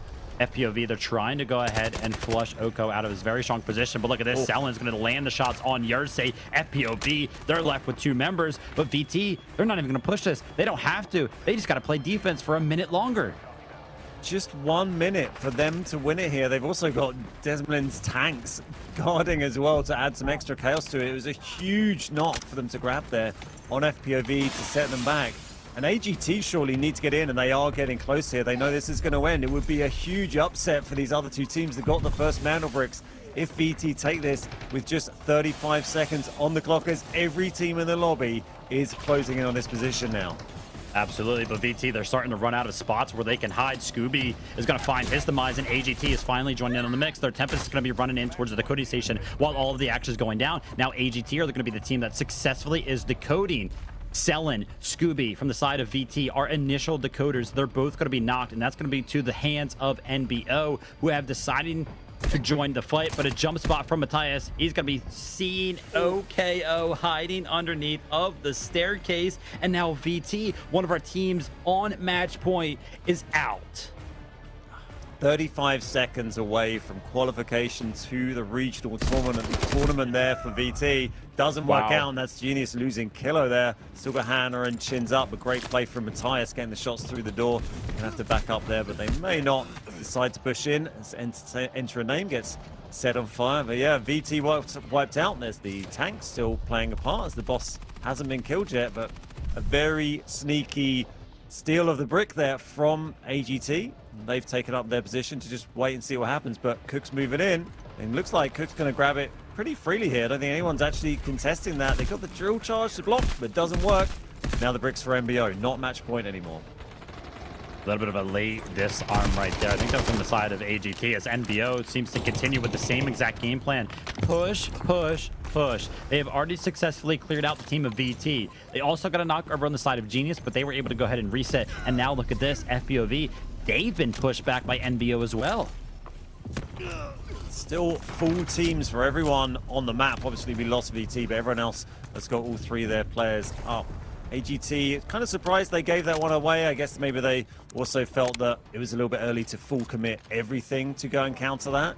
But that has switched it to MBO. They've got 2 minutes 20 on the decode, and not really many people actually watching the brick sort of directly here, apart from, well, Havoc Auto Tank. But yeah, FPV and Gen kind of fallen back to have this fight as we see LDS. They're just watching from the ramp here, and then MBO in that little staircase area with the bulletproof glass, keeping an eye on things. But get ready for someone else to make a play. People waiting for their utility to recharge, waiting for their Tempest ropes to come back, waiting for their smoke, and then we see a big smoke come down from AGT.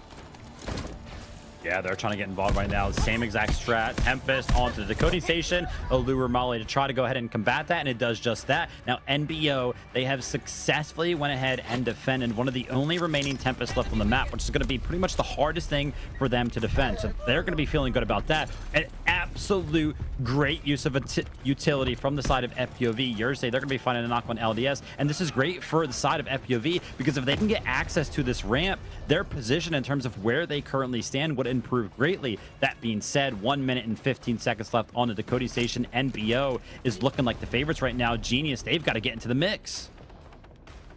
Absolutely. I mean, we saw AGT there. They used up their Tempest ult, so that puts them on the back foot. Genius decided to move out and get aggressive on. They finish off LDS, but there's still FPOV down the bottom of the ramp.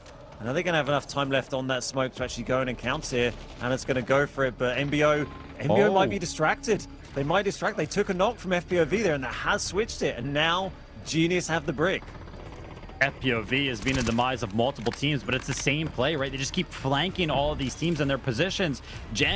Genius Chins, he's going to be joining in on the action, kind of helping out FPOV on the other side of things. Now NBO, the team that just recently had control over the Mana Break, they're going to be left with just one player remaining. AGT is also making a rotation of their own. They are no longer confident in their ability to go ahead and secure the decoding station from that little doorway that they were kind of using the Tempest ult from. So they're going to be doing the same exact thing that FPOV just did. They're going to be wrapping all the way around and looking towards the access point at the bottom of this ramp. But take a look at the map on the top left side of your screen. FPOV is still there at the bottom of the ramp. These two titans of teams who were coming into match number 5, match number 6 with Mana Bricks are about to meet. They are coming up right on top of each other here, and that leaves Gen and MBO, the two teams without a brick so far, up around the brick decoding station. 90 seconds left for it to go. At the moment, it is in Gen's hands, but yeah, this is that fight we saw building up, AGT versus FPOV, and it's kind of stalled this flank a little bit. It'd be interesting to see what happens up at the brick while this is all going on. MBO have lost one player, so there is a 3v2 up there, but these teams both still full contingent. Pretty good gear going on as well as we see them, yeah, maybe just rethinking that a bit. They saw the flank wasn't clear, and they've decided to go in another way here. on a larger scale of things, this feels exactly what happened last match, right? FPOV and AGT, they kind of met. They prevented themselves, each other, from rotating around. And whilst they were kind of doing this back and forth game, some other team was just able to go ahead and pick up the decoding. That's going to be a great molly from Hannah to not only go ahead and apply some pressure to the side of NBO, but pretty much force them out of a position to where they could apply pressure to the decoding station itself. This is going to be genius. They're trying to defend the Mano break. There's 30 seconds left. AGT, the Tempest ult, it's failed again. Brilliant defense there from Hannah to get on top of the brick and be ready for that to put the pain on the Tempest. That stops AGT again. Now FPV are running in there. They're trying to get there, but there's only 15 seconds to go. Everyone running in. Hannah's still on the brick. There was a molly dropped, but I think got away with it in the end. And that is just 6 seconds left. I think this is going to go to Gen. It's going to be another team on the board with a Mountain Breaker. I'm not sure I believe it, but Gen have got one, and that is 4 teams bricked up going into the last game. Bunch of fails to go ahead and try to thwart the defensive of Genius. They did a great job. Matthias is like, how the heck is my Molotov not hitting Hannah? He's going to be laying on top of the decoding station. A little bit of a trick right there, but a lure rocket is definitely going to be finding itself worth it as Matthias finally goes ahead and picks up the knock onto Hannah right now. The push does come in onto the side of Genius, but just a little too late as they've already went ahead and picked up the brick. And take a look at this. Havoc auto tank is still here, is still present. Yeah, that thing's been causing a lot of trouble the whole time, really. No one wanted to get rid of it because it's a nice little distraction. But yeah, interesting fight. As you pointed out, FPOV and AGT kind of bumping into each other again and stalling their progress, and that sort of stopped them maybe being able to get in and contest for that win. AGT did keep trying. We saw them Tempest in there several times. At least twice we saw that fail to different defenses from different teams.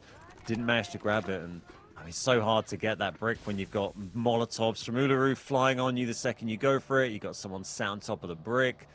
And, well, we could see totally different map for the final game, right? That's going to be another last team chooses. Team in last place chooses the next map, right? Yes. Indeed, it'll be interesting to kind of see how that one ends up panning out before we do make it to match number 7. Some of our teams are still going to be interested in fighting it out, picking up some extra alloys to make sure they are going to be fully loaded going into that last match. I do think we've kind of hit the point in this competition where all of our teams should be pretty healthy in terms of the alloys, but a little bit of momentum never hurt anybody. As you take a look at the map, FPOV, looks like they're kind of setting themselves up over towards the backpack extract. Also, you made this point, Ben, coming into this match, that if we do go to match number 7 and no team picks up a second mana break, it'll come down to the squad points, which is on the back of kills and assets obtained. So these kills, these assets obtained that could be potentially secured by some of these teams, they're actually a little bit more important than we might be giving them credit to. Could be huge, particularly for AGT and FPOV. They're the ones who are leading out ahead with the squad points. VT we're a little bit behind, and they're obviously out of the game right now. That's going to put them on the back foot. So it's really going to be between any of the teams with a mana brick. They'll be ordered first, and then those squad points. And FPOV, they had a bit of an advantage on AGT, but if AGT can get some good money, maybe they can close that in a bit. We haven't seen quite how many kills everyone has. In FPOV, they have extracted some. They banked some cash and sent one out through Bagless. Love that for them. Would love to see the duo to kind of try to get into the mix and all of this action right now. Look at the damage that Molotov was just able to do. The utility from NBO was great. It actually almost took out 2 members of AGT. They were left with just a sliver of HP. But the push down the staircase is going to be very, very hard for NBO to pull off. And whilst they've kind of been thwarted, pushed back into this room, the team of Genius, who has kind of gone silent over the past couple of minutes after they secured that mana brick, is looking to rejoin the fray. 5 kills on the board for Genius as we see FPOV getting pushed hard, and 2 of them taking down Yosai. Well, that is everyone taking down Yosai already off the map. So FPOV now fully off of the map. 2 of them eliminated, 1 of them extracted. And we'll go down to Genius, AGT, and MBO. 2 for AGT, 2 for MBO. And all 3 are Genius, our new Manderbrick owners. Just roaming around to see if they can get Matthias out here.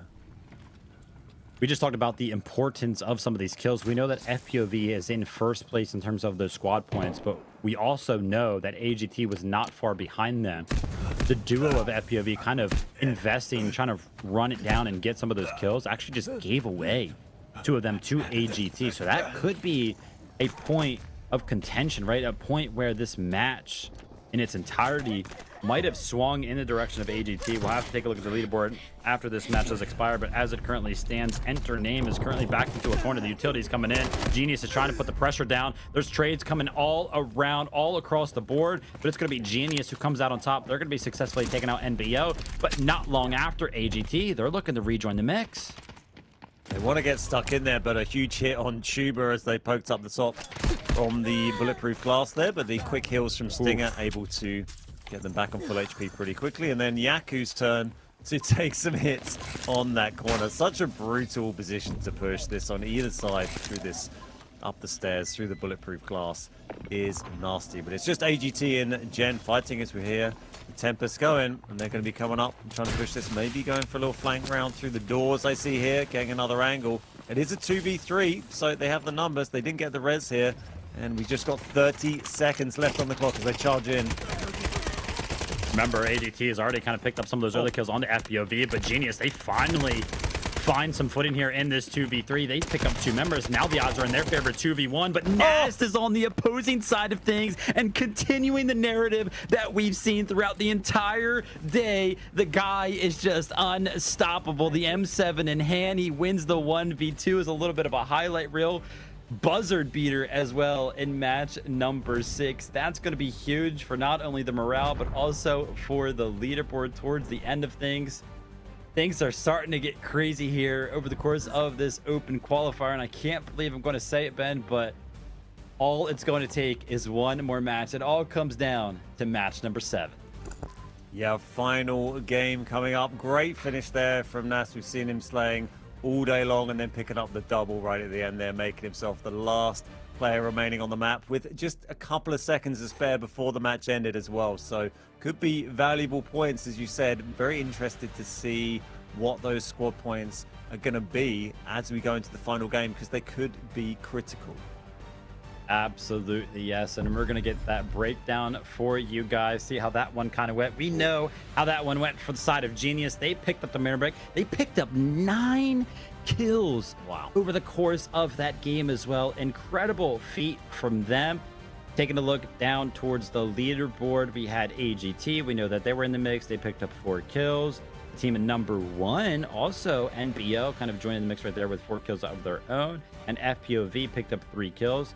I feel like the assets gained is kind of flying on the radar for us, right? The fact that FPOV picked up the most assets gained is going to help out their squad points considerably.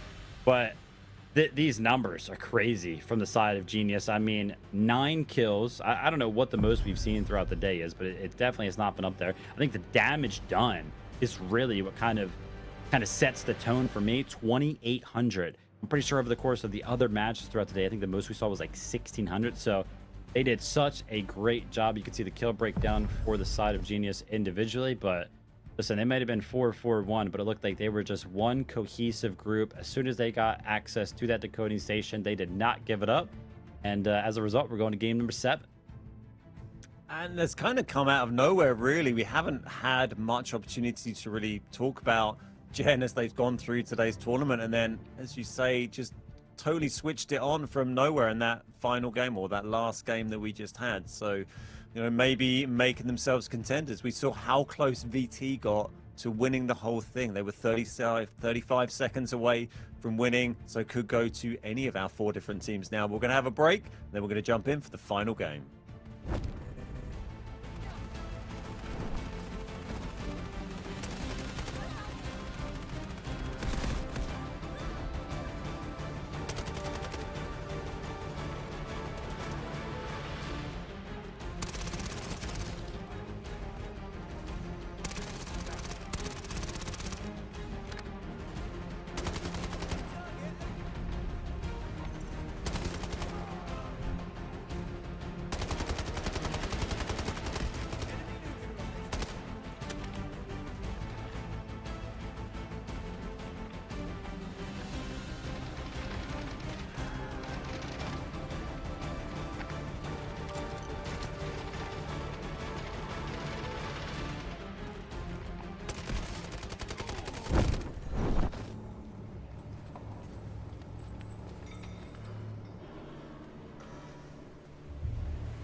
match your mark signature with high accuracy. Record their movements. I'll find them. Target acquired. Staging retrieval.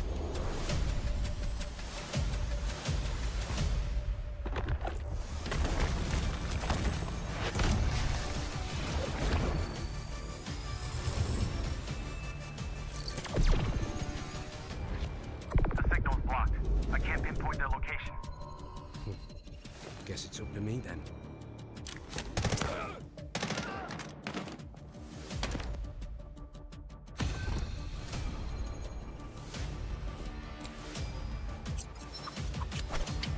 The echo of truth cannot be silenced.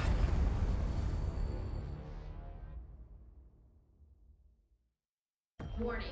Control system compromised. You want to know how freedom is made? Patience.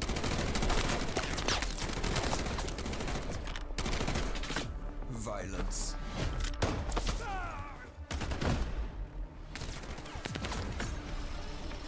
Struggle.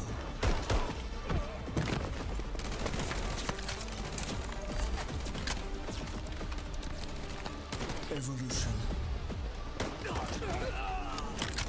Transformation.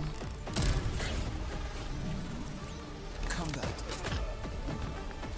Liberation. Take Subject 42 alive.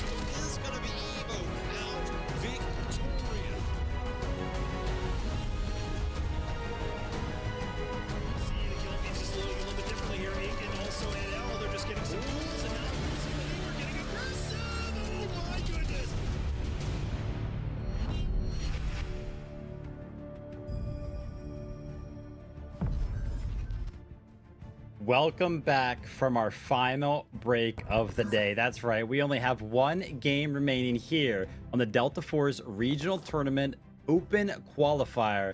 Only one spot qualifies, and we have no idea who it's going to be. I wouldn't have it any other way. Me and Ben have been having an absolute blast. These teams are showing up and showing out. All bets have been off today. Everything we've tried to call when we thought someone was going to take it, someone has come out and surprised us. VT did it first, then Genius. They've now got themselves a brick, as we can see that leaderboard. Still 10 points in it. I think that gap is slightly closed between Floorby and POV and Agartha there, so it's not an insurmountable amount to try and close down. Then 8 points down to Genius and 15 to VT. So still going to be Mandelbrick's team's going to be going for, obviously. That's the main priority. But if we do have a draw, if no one gets that second Mandelbrick, squad points is the next metric. And as you say, Vivid, one spot only goes through. Absolutely, yeah. It kind of looks like the squad points are going to be combined between your total amount of assets and millions that you have and the total amount of kills that you've went ahead and secured throughout the course of the day. And the vote is in. If anybody was not tuning in prior to us kind of tuning in right now, round 7, this map specifically is a toss-up, right? The last place team on the leaderboard, if we do make it to game number 7, gets to choose the map. And they went ahead and chose Space City. So they want to continue to play on the map that we have seen the most today. They want to continue to feel comfortable. And speaking about being comfortable, the operator pools are all but dwindled down to just a few options left. Let's take a look quickly at floor pop, right? They've got Vyron, they've got Toxic, Shepard in the mix. You know what I mean? Like, we haven't seen these comps from a lot of these teams so far today. So it'll be interesting to kind of see what nuances we see. I'm sure we'll see some things that we were not expecting, obviously. Still remaining some of our most popular operators as they were used up very, very quickly. Luna, Tempest, and Stinger. I'm not 100% sure, but I wouldn't be surprised if all of our teams have exhausted all three of those operators as an option. I think this is also really interesting to look at. These spawns have really mixed things up. And if you get one of those good spawns, it can really help you get into that dominant position. early on. As we said, maybe, you know, that tier 1 spawn on Westgate. I'm not sure how I feel about it being tier 1 because sometimes it can be a bit sketchy, but we did see team get through there successfully last game. They got through cleanly. It can be done. That north spawn on Central Command, very powerful as well. Those are the ones we're going to see get close to the Mandelbrick early on. So 4 different teams now with a Mandelbrick to their name. They're going to be hoping they get probably one of those 3 spawns. If I was on one of those teams, I'd probably be hoping for the launch position or Central Command, I think. Absolutely. This is the final game of the day. Everything is on the line. For one team, they'll be qualifying to the group stage. For all the other 5, they are eliminated. What are our teams going to be geared up with going into the last match? It looks like Genius, the team that just secured their Mandelbrick, they're looking like they're the most geared with 2 members in full gold. I see NBO, their Tempest has picked up some gold as well over there. So we do have some members that are kind of trickling in, kind of picking up those last remaining gold kits. But obviously most other teams, they're going to be geared up in purple. And we're going to be jumping right into the action. We're going to be checking out who spawned where, who's going to have early access to the middle of the map, as that is going to be a big contentious point for all of our teams. Final game of the day, and here's AGT. Just if you're wondering about the operators, they do reset for game number 7. Forgot to flag that, so all our teams have full operator choice for the final game. That's why you're seeing all of these Tempest back in action. The Tempest Luna Stinger combo going to be very popular in this game. So bit of a free-for-all with operators as we see LDS make it inside safely through Westgate. Interestingly, 3 of our Mandelbrick teams with unfavorable spawns there. AGT at Dorms, VT up in the northeast, and then FPOV over in Assembly Room. So it's going to be Genius and LBS who are able to get into the middle near the Mandelbrick, and then MBO just creeping up as well.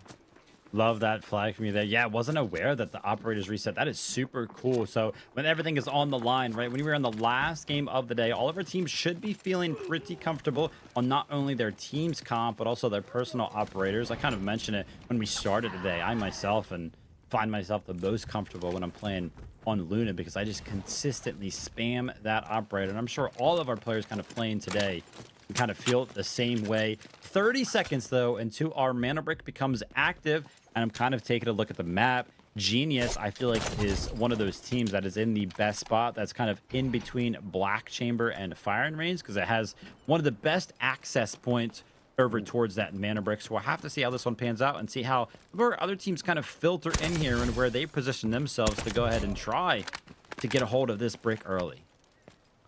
And Oko from VT actually picking up one of the first big reds we've seen for quite a while. Actually, our teams have been so busy fighting over Mandelbricks and killing each other, but a 1.2 mil phonograph grab for VT there could come in useful for them.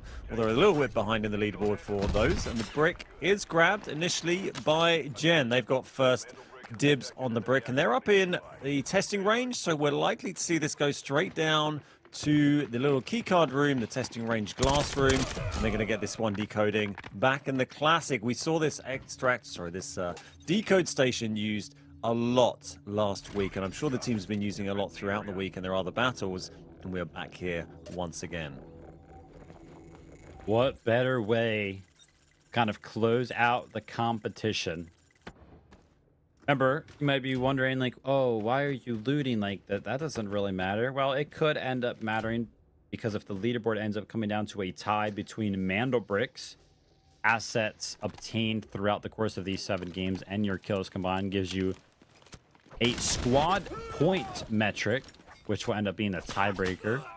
But as it currently stands, the team that is in initial control of the decoding station with the Mandelbrick is a team that already has a Mandelbrick. So if this is secured by them, then we won't have to worry about those squad points, and we'll just have our winner straight up with a Mandelbrick format. 3 minutes remaining. I feel like coming into this match, I would have given AGT sort of the team that I felt like had the best chance to go ahead and secure a second Mandelbrick, just because I liked how well they have kind of played around some of the bricks throughout the day. But I think that the team who has the best odds of winning would, of course, be FPOV, just because they have the odds in their favor in the sense that they could get the Mandelbrick, but then they could also just deny the Mandelbrick from all of our teams and then just win off of squad points. Yeah, definitely. They could, let the brick go to MBO or LDS if they got a grab, and then, still potentially take the win on squad points. But they're not going to let that happen too easily because they're now shooting MBO in the back. And there's the problem. Until you start shooting people, you don't know which team is which. And if they're really thinking about this, they might not really want to push that too much. They probably want to leave MBO alive because that's a team that could do them a favor by being involved in this. It's the other teams with a mana brick they need to be really concerned about. Love that. Look at this. How fitting for Nas to be picking up one of those trophies as well. Very, very rare red. I've yet to find one myself, so super cool to kind of see that. Plus, we are in a competitive setting. 2 minutes remaining, though, and I mean, obviously, some of our teams are kind of in the mix, but no notable progress has actually been made towards the decoding station itself as it currently stands. So basically what that means for me is that since none of our teams have actually even tried to go ahead and seal the decoding station yet, that means that the team of Genius has all of their utility available to them. And as I say that, LDS, they're going to be making the initial push in. And instead of going for the decoding station, Power tries to go for the kills, but it's quickly met with his demise. Hannah's going to be going ahead and denying that Tempest push. And Genesis, or Genius, Team Genius, is just going to be left in the room completely fine. Only a minute 20 left here as well. Felt like a play to sort of use up utility there, but there wasn't a follow-up play to pair up with it. So it didn't really do anything in the end to help LDS. And Genius still with that advantage. A minute to go. Did see that trophy picked up a minute ago. It's got great inspect animation on it, by the way. That's the Global Invitational trophy. And if you listen to that, you can hear our buddy Goj actually talking on the commentary when you inspect that in game, which I absolutely love. This is FBO. They are pushing on VT. VT taking a knock there. That's Scooby, one of their strongest players, taken down as well as we see Jen trying to defend that mana break. Just 40 seconds left on the game, but MBO are very close in there right now. Absolutely. They've gone ahead and successfully thwarted 2 Tempest pushes, and they are still fully healthy as AGT is now left with just 2 remaining members as their Tempest has unfortunately met their demise. Chuba's just trying to hide, trying to kind of let these teams actually have access to the decoding station. Remember, if he goes ahead and knocks some of these members of NBO, he's kind of helping the team of Genius right now, and there's only 10 seconds remaining. Is this going to go uncontested? The door gets shut. Chuba's going to go ahead and smoke the choke point. His teammates got to go ahead and jump onto the decoding station. There's 5 seconds left remaining. The E&Ms are coming in from the side of AGT, but is a decode going to come in? It does. With 2 seconds remaining, the team of AGT, they jump onto the decoding station. They save the lobby. They save the qualification spot. AGT is down, and so is Genius. I can't believe what I've just seen. Yeah, AGT took that with 2-3 seconds on the clock, then got basically immediately wiped. And Jen, this is his FPOV round in the back. 2 of our mana brick teams are now dead. Genius were 1-2 seconds away from winning from qualification, and they are now eliminated. AGT are eliminated, and now it's FPOV and VT. They're going to be fighting over this brick. FPOV have the advantageous situation. They're in the room. They need to go and claim the brick, and they're going to go and do that now. And then that's going to be counted down from 3 minutes for FPOV to go through. They send Blake onto the decoding station right there. They felt confident in his abilities as a Stinger to go ahead and get out of there. Power's going to be running that same play back. Instead of going for the decoding station, runs in and looks for some kill opportunities, but again, is going to be denied once more. And I got to tell you, you got to be very, very careful as a Tempest making a play like that, because if that door closes behind him, he will not be able to rope out, and his body will be left in that room. So something to think about the next time he kind of makes a play like that happen. Full reset as it currently stands. FPOV have somehow, some way ended up as the team in full control of the decoding station. And they are the team top of the leaderboard in terms of squad points, in terms of kills and extractive value as well. So the strongest overall team back on top at the moment, in the strongest position with a full contingent. VT got their res, so they've got 3 up as well. They're not going to be letting this go away lightly. And every team just taken up a little position here. VT, they got the elevation here, so they can watch them come across that corridor. And then LDS are just waiting around the corner, waiting for that utility to recharge. I hear some Tempest ropes going, and there's going to be another play. Smoke's coming in from MBO. It's their turn now. Disarm's coming in. That's pretty much the only way any of these teams can kind of find access to this point. As MBO, their Tempest, not only do they find access to the decoding station, they also pick up a box on the way out. A cool little Tempest trick. seen right there. And now FPOV, they unfortunately do have to go ahead and leave this room to have access to the decoding station. But remember, they're actually kind of happy with NBO having this decoding station, because if NBO picks up this mana brick and decodes it, that's fine, because FPOV, they're like, hey, listen, we'll win on squad points. We win the tiebreaker. Go ahead. You guys can have it. Yeah, it's a great point. I'm not sure. Well, I guess they know that it's not one of the other teams, right? They would know if it's match point. They get a notification to tell them it's match point on mana bricks. So they know that it's NBO or ODS. They've probably clocked it from, you know, the kill feed already and worked it out. And that's a, you know, yeah, they don't have to contest this. They don't have to go out and take it back. They can just let this tick down. It was kind of LDS who really helped NBO get that as well. LDS threw the util and NBO went for it, but now it's Sellen's go. Got to try and make a play. Does get disarmed and is just probably going to drop short here, but I can't believe he's still actually alive. Jumps in there and sent flying backwards again.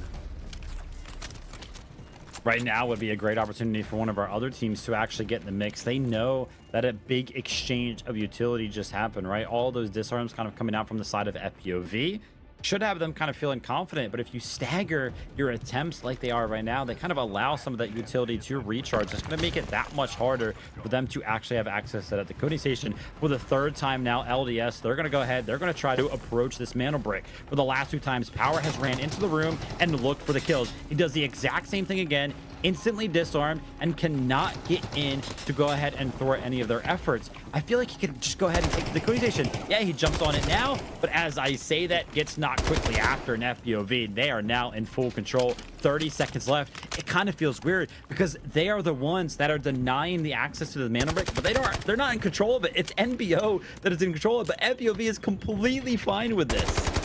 It's so bizarre, yeah, seeing a team defending the position when they don't even have the brick. They can just let this go. There's 15 seconds left. VT running in there again. They got big smoke down. It's their util to block this. They got 2 of them on there. NBO ran in there as well. LDS ran in there, but it's still on NBO with 5 seconds to go. Surely this is going to hand the victory to FPOV. That is going to be NBO grabbing the brick. And now we've got 6 minutes left for these teams to get what they can. But FPOV are the only team with 3 left up as well. How tough for LDS, for VT, for all of our other teams, because it was like a 6v whatever on the decoding station, right? 2 teams were kind of defending the mana brick as it currently stood, and LDS is like, dude, what happened, man? Trying to find some of the peaks, but quickly gets shut down. 2 members of FPOV left standing. The res is going to be available. It is all a formality as it currently stands. Take a look at the total assets on the left side of your screen. 32 million. They have a huge lead over the rest of the lobby.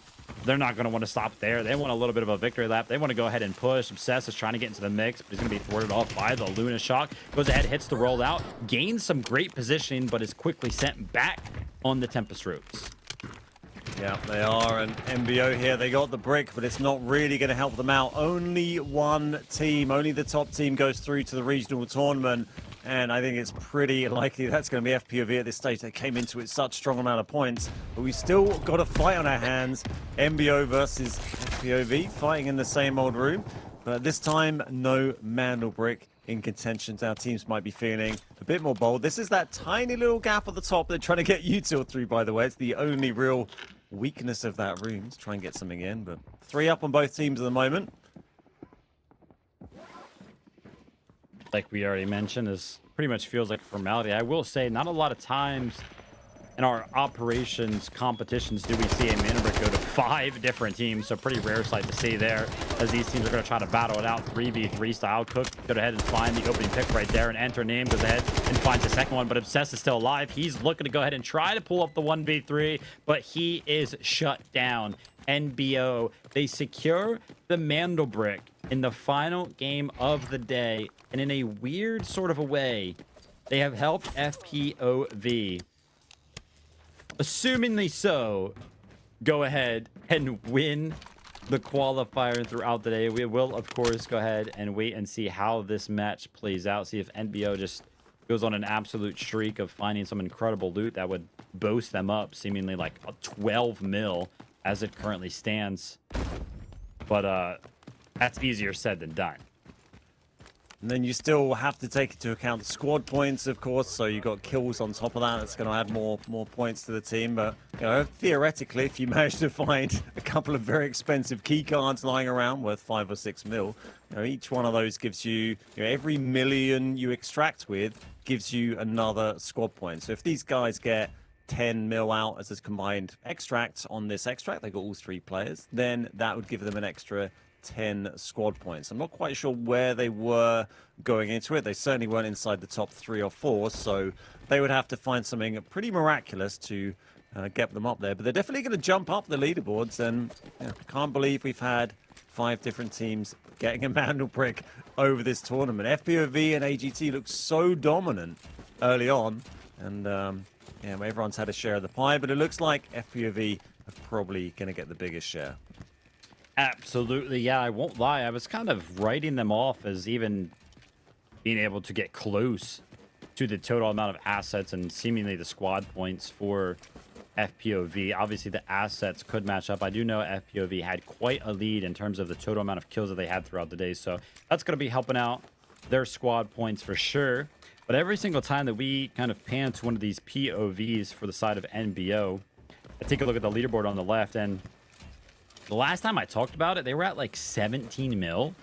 They're now up to like 25 mil total. So there is a lot of loot on the ground that could really actually make this happen. I mean, is it going to be possible? Take a look at their total assets on the left side. Look at this. It's absolutely flying up. I love that one of the players there had, I think, 4 different 1 mil plus M7s sitting in their bag and equipped. I mean, this is the sort of thing you dream of when you're out there playing Delta. So they are going to get a huge boost in their squad points here. I mean, they've probably got 15 to 20 mil. I'm not sure how much they brought in with them, but that's going to be a ton extra squad points on the board. They also got some kills in this as well. Obviously, they just wiped FPOV as well, so they got 5. They got 6 kills there as well. That's another 6 squad points. That's going to be very interesting to see. Absolutely, as we kind of run back some of the key moments of this match. Obviously, we know FPOV, they kind of held down this room. But why don't we run it back? Have a quick conversation about the fact that Team Genius and Team AGT had a giant battle, like a huge 3v3 to kind of kick off the initial decoding. And there was only 2 seconds that separated us and the end of this thing. Yeah, 2 seconds from Genius taking it, right? That was absolutely wild, but did get taken back in the end, just in the nick of time. And good to see those teams committing to it. They almost left it too late, but not quite. And we've got a minute left for these guys to get out here, for Enter and Name, Matthias and Cook. They're making their way over to the helicopter extract. I think they filled up every slot they could find, equipped every attachment they could get, and stuffed their 3x3 safe boxes full of every bit of juicy loot laying around on Space City. So that's going to be where they're at. As you can see on the leaderboard, or the total assets on the left, 29.4 million. So they did get a whole bunch of goodies there. And teams obviously bringing in some pretty good gear for this final game. So that's why they're getting all these very, very high tier expensive guns. Still, have a little look just in case. But I think they're pretty clear. And at 20 seconds on the extract here. What a game 7 from the side of NBO, from us kind of counting them out towards the start of the day, for us kind of counting every team out outside of FPOV and AGT too. An insane follow-up of matches. We went the distance all the way down to the last one. NBO did everything they could there in match number 7 to try to contest the dominance that FPOV has had throughout the day. Will it be enough? We'll have to wait and see for the numbers to come in. Obviously, assets-wise, it does look like they went ahead and took the lead, but squad points being the tiebreaker when all of our teams have 1 mana brick at the end of the day. Those kills matter as well. In FPOV, they had like 50 plus, I think, or it was like in some insane number over the course of the day. So they have so many kind of back up their squad points. It's going to be tough to break.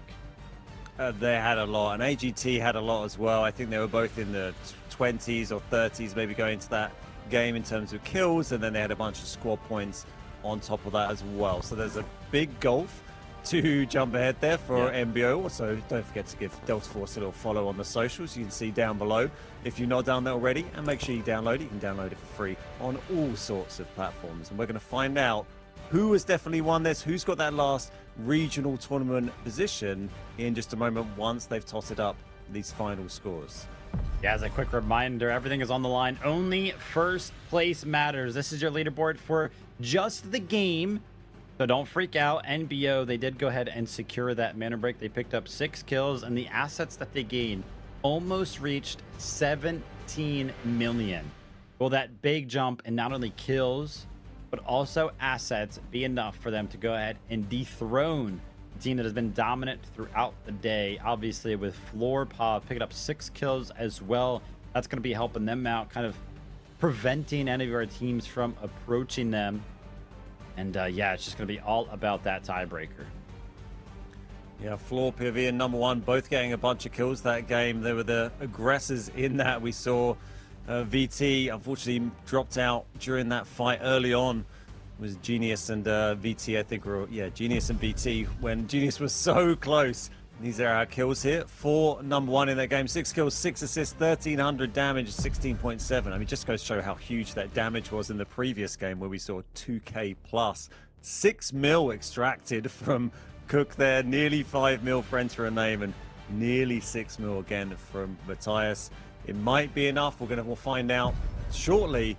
But yeah, crazy game to finish it off there. Never thought we'd see so many different teams get mana bricks. We saw, I think, every different deco position on Space City used throughout today's tournament as well. And all very different games. You know, no one letting anyone get an easy mana brick, really.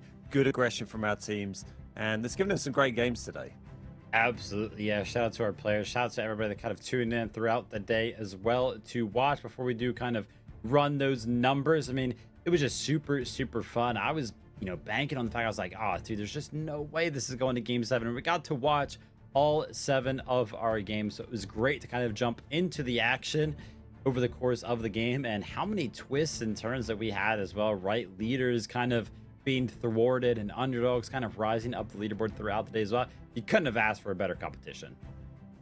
Yeah, absolutely. It's a real nice builder from, you know, the one I did last week was very exciting to watch, but then this one, there was so much pressure on that moment, right? Last week, these teams knew even if they didn't win, they'd have some other games they could go into and try and qualify from that. Today, everyone had to play as aggressive as they could. They had to play on their A game because this was their last opportunity to get into the regional tournament. Just the one team today who takes the top spot going through into that tournament. We're going to see the rest of that take place over the coming months and see how teams play on that pro circuit and see who comes out on top. It's going to be very excited, but we think it's probably going to be Floor POV, but I'm kind of a little bit on the fence to see what happens now. It's quite interesting with how this scoring system works. Often you see it really go double mandel brick as, you know, the most common way that a team goes through. Don't often see it go to the score points afterwards, and it just adds a little bit of extra tension, a little bit of you don't really know what, and that's what we're waiting to find out right now. Absolutely, yes. It was, you know, great to see kind of all of the action throughout the day. For POV, finally the numbers are in, and sure enough, they do come out on top. 1 mana brick, 28 total kills, 28 million total assets, and a grand total of 56 squad points. Floor POV are going to be your regional tournament open qualifier for the region of AM&EMEA Season 1 winners. They're going to be making their way to the group stage where they'll be joined by 11 other teams, and that'll kick off in just over a month in the 2nd week of July. So make sure you guys kind of tune in for that. I'll be on the lookout for Floor POV as well, but Ben, obviously, we got to give our flowers to Floor POV. They played so well through, not obviously, you know, they picked up the first mana brick of the day, but after that, they just kept rolling. They had the kills. They had the assets to go ahead and find them in that first place spot at the end of the day in number 1. Got to tip my hat, though, to number 1, the team in 2nd place. Look how close they got. I mean, 9 points is a lot, but I feel like they were way further down the leaderboard. Yeah, they got ahead in assets in the end. It's really those kills that held them behind, 10 kills behind. But it just shows you, you know, if they'd managed to extract or hold on to a little bit more value from those previous games, 9 points isn't a very big gap. It's the closest we've seen the top two teams in this for quite a while. But yeah, Flopov, they take it. Obsessed, Blake, USA played really well. We saw them come out very early in the tournament, being very dominant. And then we were starting to think, okay, maybe AG are coming in here and Floppy V lagging behind that a little bit. But, you know, they brought the overall package in the end, able to deliver big amount of kills, good amount of assets, and end up being those squad points that take it by just 9 points. Number one in second, AG in third, Genius in fourth, Thor taking fifth, and then LDS down in sixth. The only team, unfortunately, not to get a Mando brick, but every team, good amount of kills on the board, good aggression today, a lot of good games. Absolutely, indeed. And for anybody kind of thinking about what we're going to be jumping into next, do stick around because we will have a winners interview with Yersi. So make sure you guys kind of stick around and we'll have to see what they have to say about their win. Florpov, we already kind of talked about it over the course of the day. 28 total kills. Obviously, their damage number being 8,000, which if you do a little bit of quick math, they basically had an average damage over every single one of those games of over 1,000. So they were just so consistent. And taking a look at the individual breakdown for some of those kills, Yersei picking up 12 frags of his own, Obsess 14, and then Blake.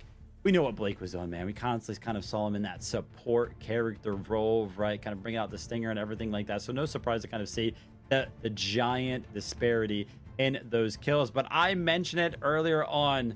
The interview was coming, the winner's interview. We're going to be joined by Yersei. Yersei, first and foremost, I got to say congratulations on your win. I got to get your initial thoughts. How you feeling? Thank you. My heart is racing. The last game was panicking. It was a long day today with double brackets today. But now I feel really good. My pulse is starting to calm down a little bit, I think, but it feels really good. Yeah, huge plays from you all today. Really well done. It's been a busy week, right? You said you had double bracket today. You've been playing games all the last week, maybe the week before. How's that been? You guys have had to put so much time in, right? Yeah, it's been a lot of time. It's been like, yes, a lot of scrims, a lot of pubs. Been maybe working too much on Delta compared to my schoolwork, but we'll have some time for that tomorrow. So yeah, we had brackets on Friday, Saturday, and double brackets today. So it's been a lot. Yeah, absolutely. Cool to see, man. Yeah, listen, obviously you guys took an early lead and just, you know, the first Mando Brick capture of the day. How did that feel? And did it kind of like add any pressure to the following Mando Brick match, right? Because you guys were just like that close, just one Mando Brick away from the rest of the day. I feel like that must have been adding a little bit of nerves, right? Yeah, because like after you get the first one, every team will fight you when you start the decode, right? And so like our plan was just play it slow, don't overextend anything in the fights, just play it slow. And if we didn't get the brick of spawn on our first spawn, we just played slow, and it happened to work out. So you guys obviously playing as a great unit today, ton of kills, ton of squad points, although it was closer than we expected with squad points in the end. I think maybe you're getting a little nervous. How long have you guys been playing together? You've been rolling as a team for a while, or are you a bit of a new unit? Me, Obsess, and Blake have been playing together for the last month and a half. We did some roster changes. Me and Blake have been playing together since January. And we did some roster changes. Me and Obsess made a team, and then that didn't work out, and then we combined it right before Global League, me, Obsess, and Blake. And been practicing a lot, and it paid off. Nice. Well done to you guys. Listen, you guys have won the open qualifier here. We will see you in just over a month on the group stage. The floor is yours, my man. Anything you want to say to your teammates, friends, family, whatever you got. I just want to thank my teammates for being there and holding up with me. Maybe shouting a bit too much, but just want to say thank you to them for sticking up with me. Nice. Love that. Well, Yersei, thank you so much for jumping in on the interview with me and Ben. Once again, congratulations. Go celebrate, man. And we will see you in just over a month in the group stage. Thank you. Goodbye. Have a good day. Great interview, man. You're saying I love when we kind of get the opportunity to talk to some of our players, right? Kind of adding some of that insight because we don't have all the information, Ben, right? The formulation of the team, kind of combining two renditions of him trying to find a team that kind of worked. And it's exactly what this final kind of, group of players ended up doing. It worked. Yeah, it worked so well for them in the end to say they got that early brick, and here's the stats: 28 total kills, 21 assists, 8,000 damage, 28 mil extracted or total assets at the end of that. Also love catching the players when they've just finished, just qualified a minute ago, and you're seeing them with the adrenaline still going, still buzzing from that victory. It's really raw. It's great seeing someone, still riding that emotion and still feeling so good. And they should feel good because they played so well, and I think it was very well deserved today in the end. Absolutely was indeed. Ben has kind of been shouting out all day. Make sure you guys tune in to the Delta Force socials and download it if you have not. It's free on so many different platforms, whether it be PC, console, mobile. It is such a fun game. It is my favorite game. Ben, I'm going to give you the floor to give us your final thoughts on how everything kind of broke down throughout the day today. Yeah, brilliant work from FPOV. They've just been a great team unit, I think, all through the tournament. Very well deserved, good fragging. I'm very much looking forward to see how they compete when we get into the regional tournaments. That is going to be it for us today. Vivid, it's been a pleasure to be working with you today. I hope everyone at home has enjoyed it. Don't forget to check out Delta Force if you're not already. And we're going to see you next time over on the regional tournament coming up real soon.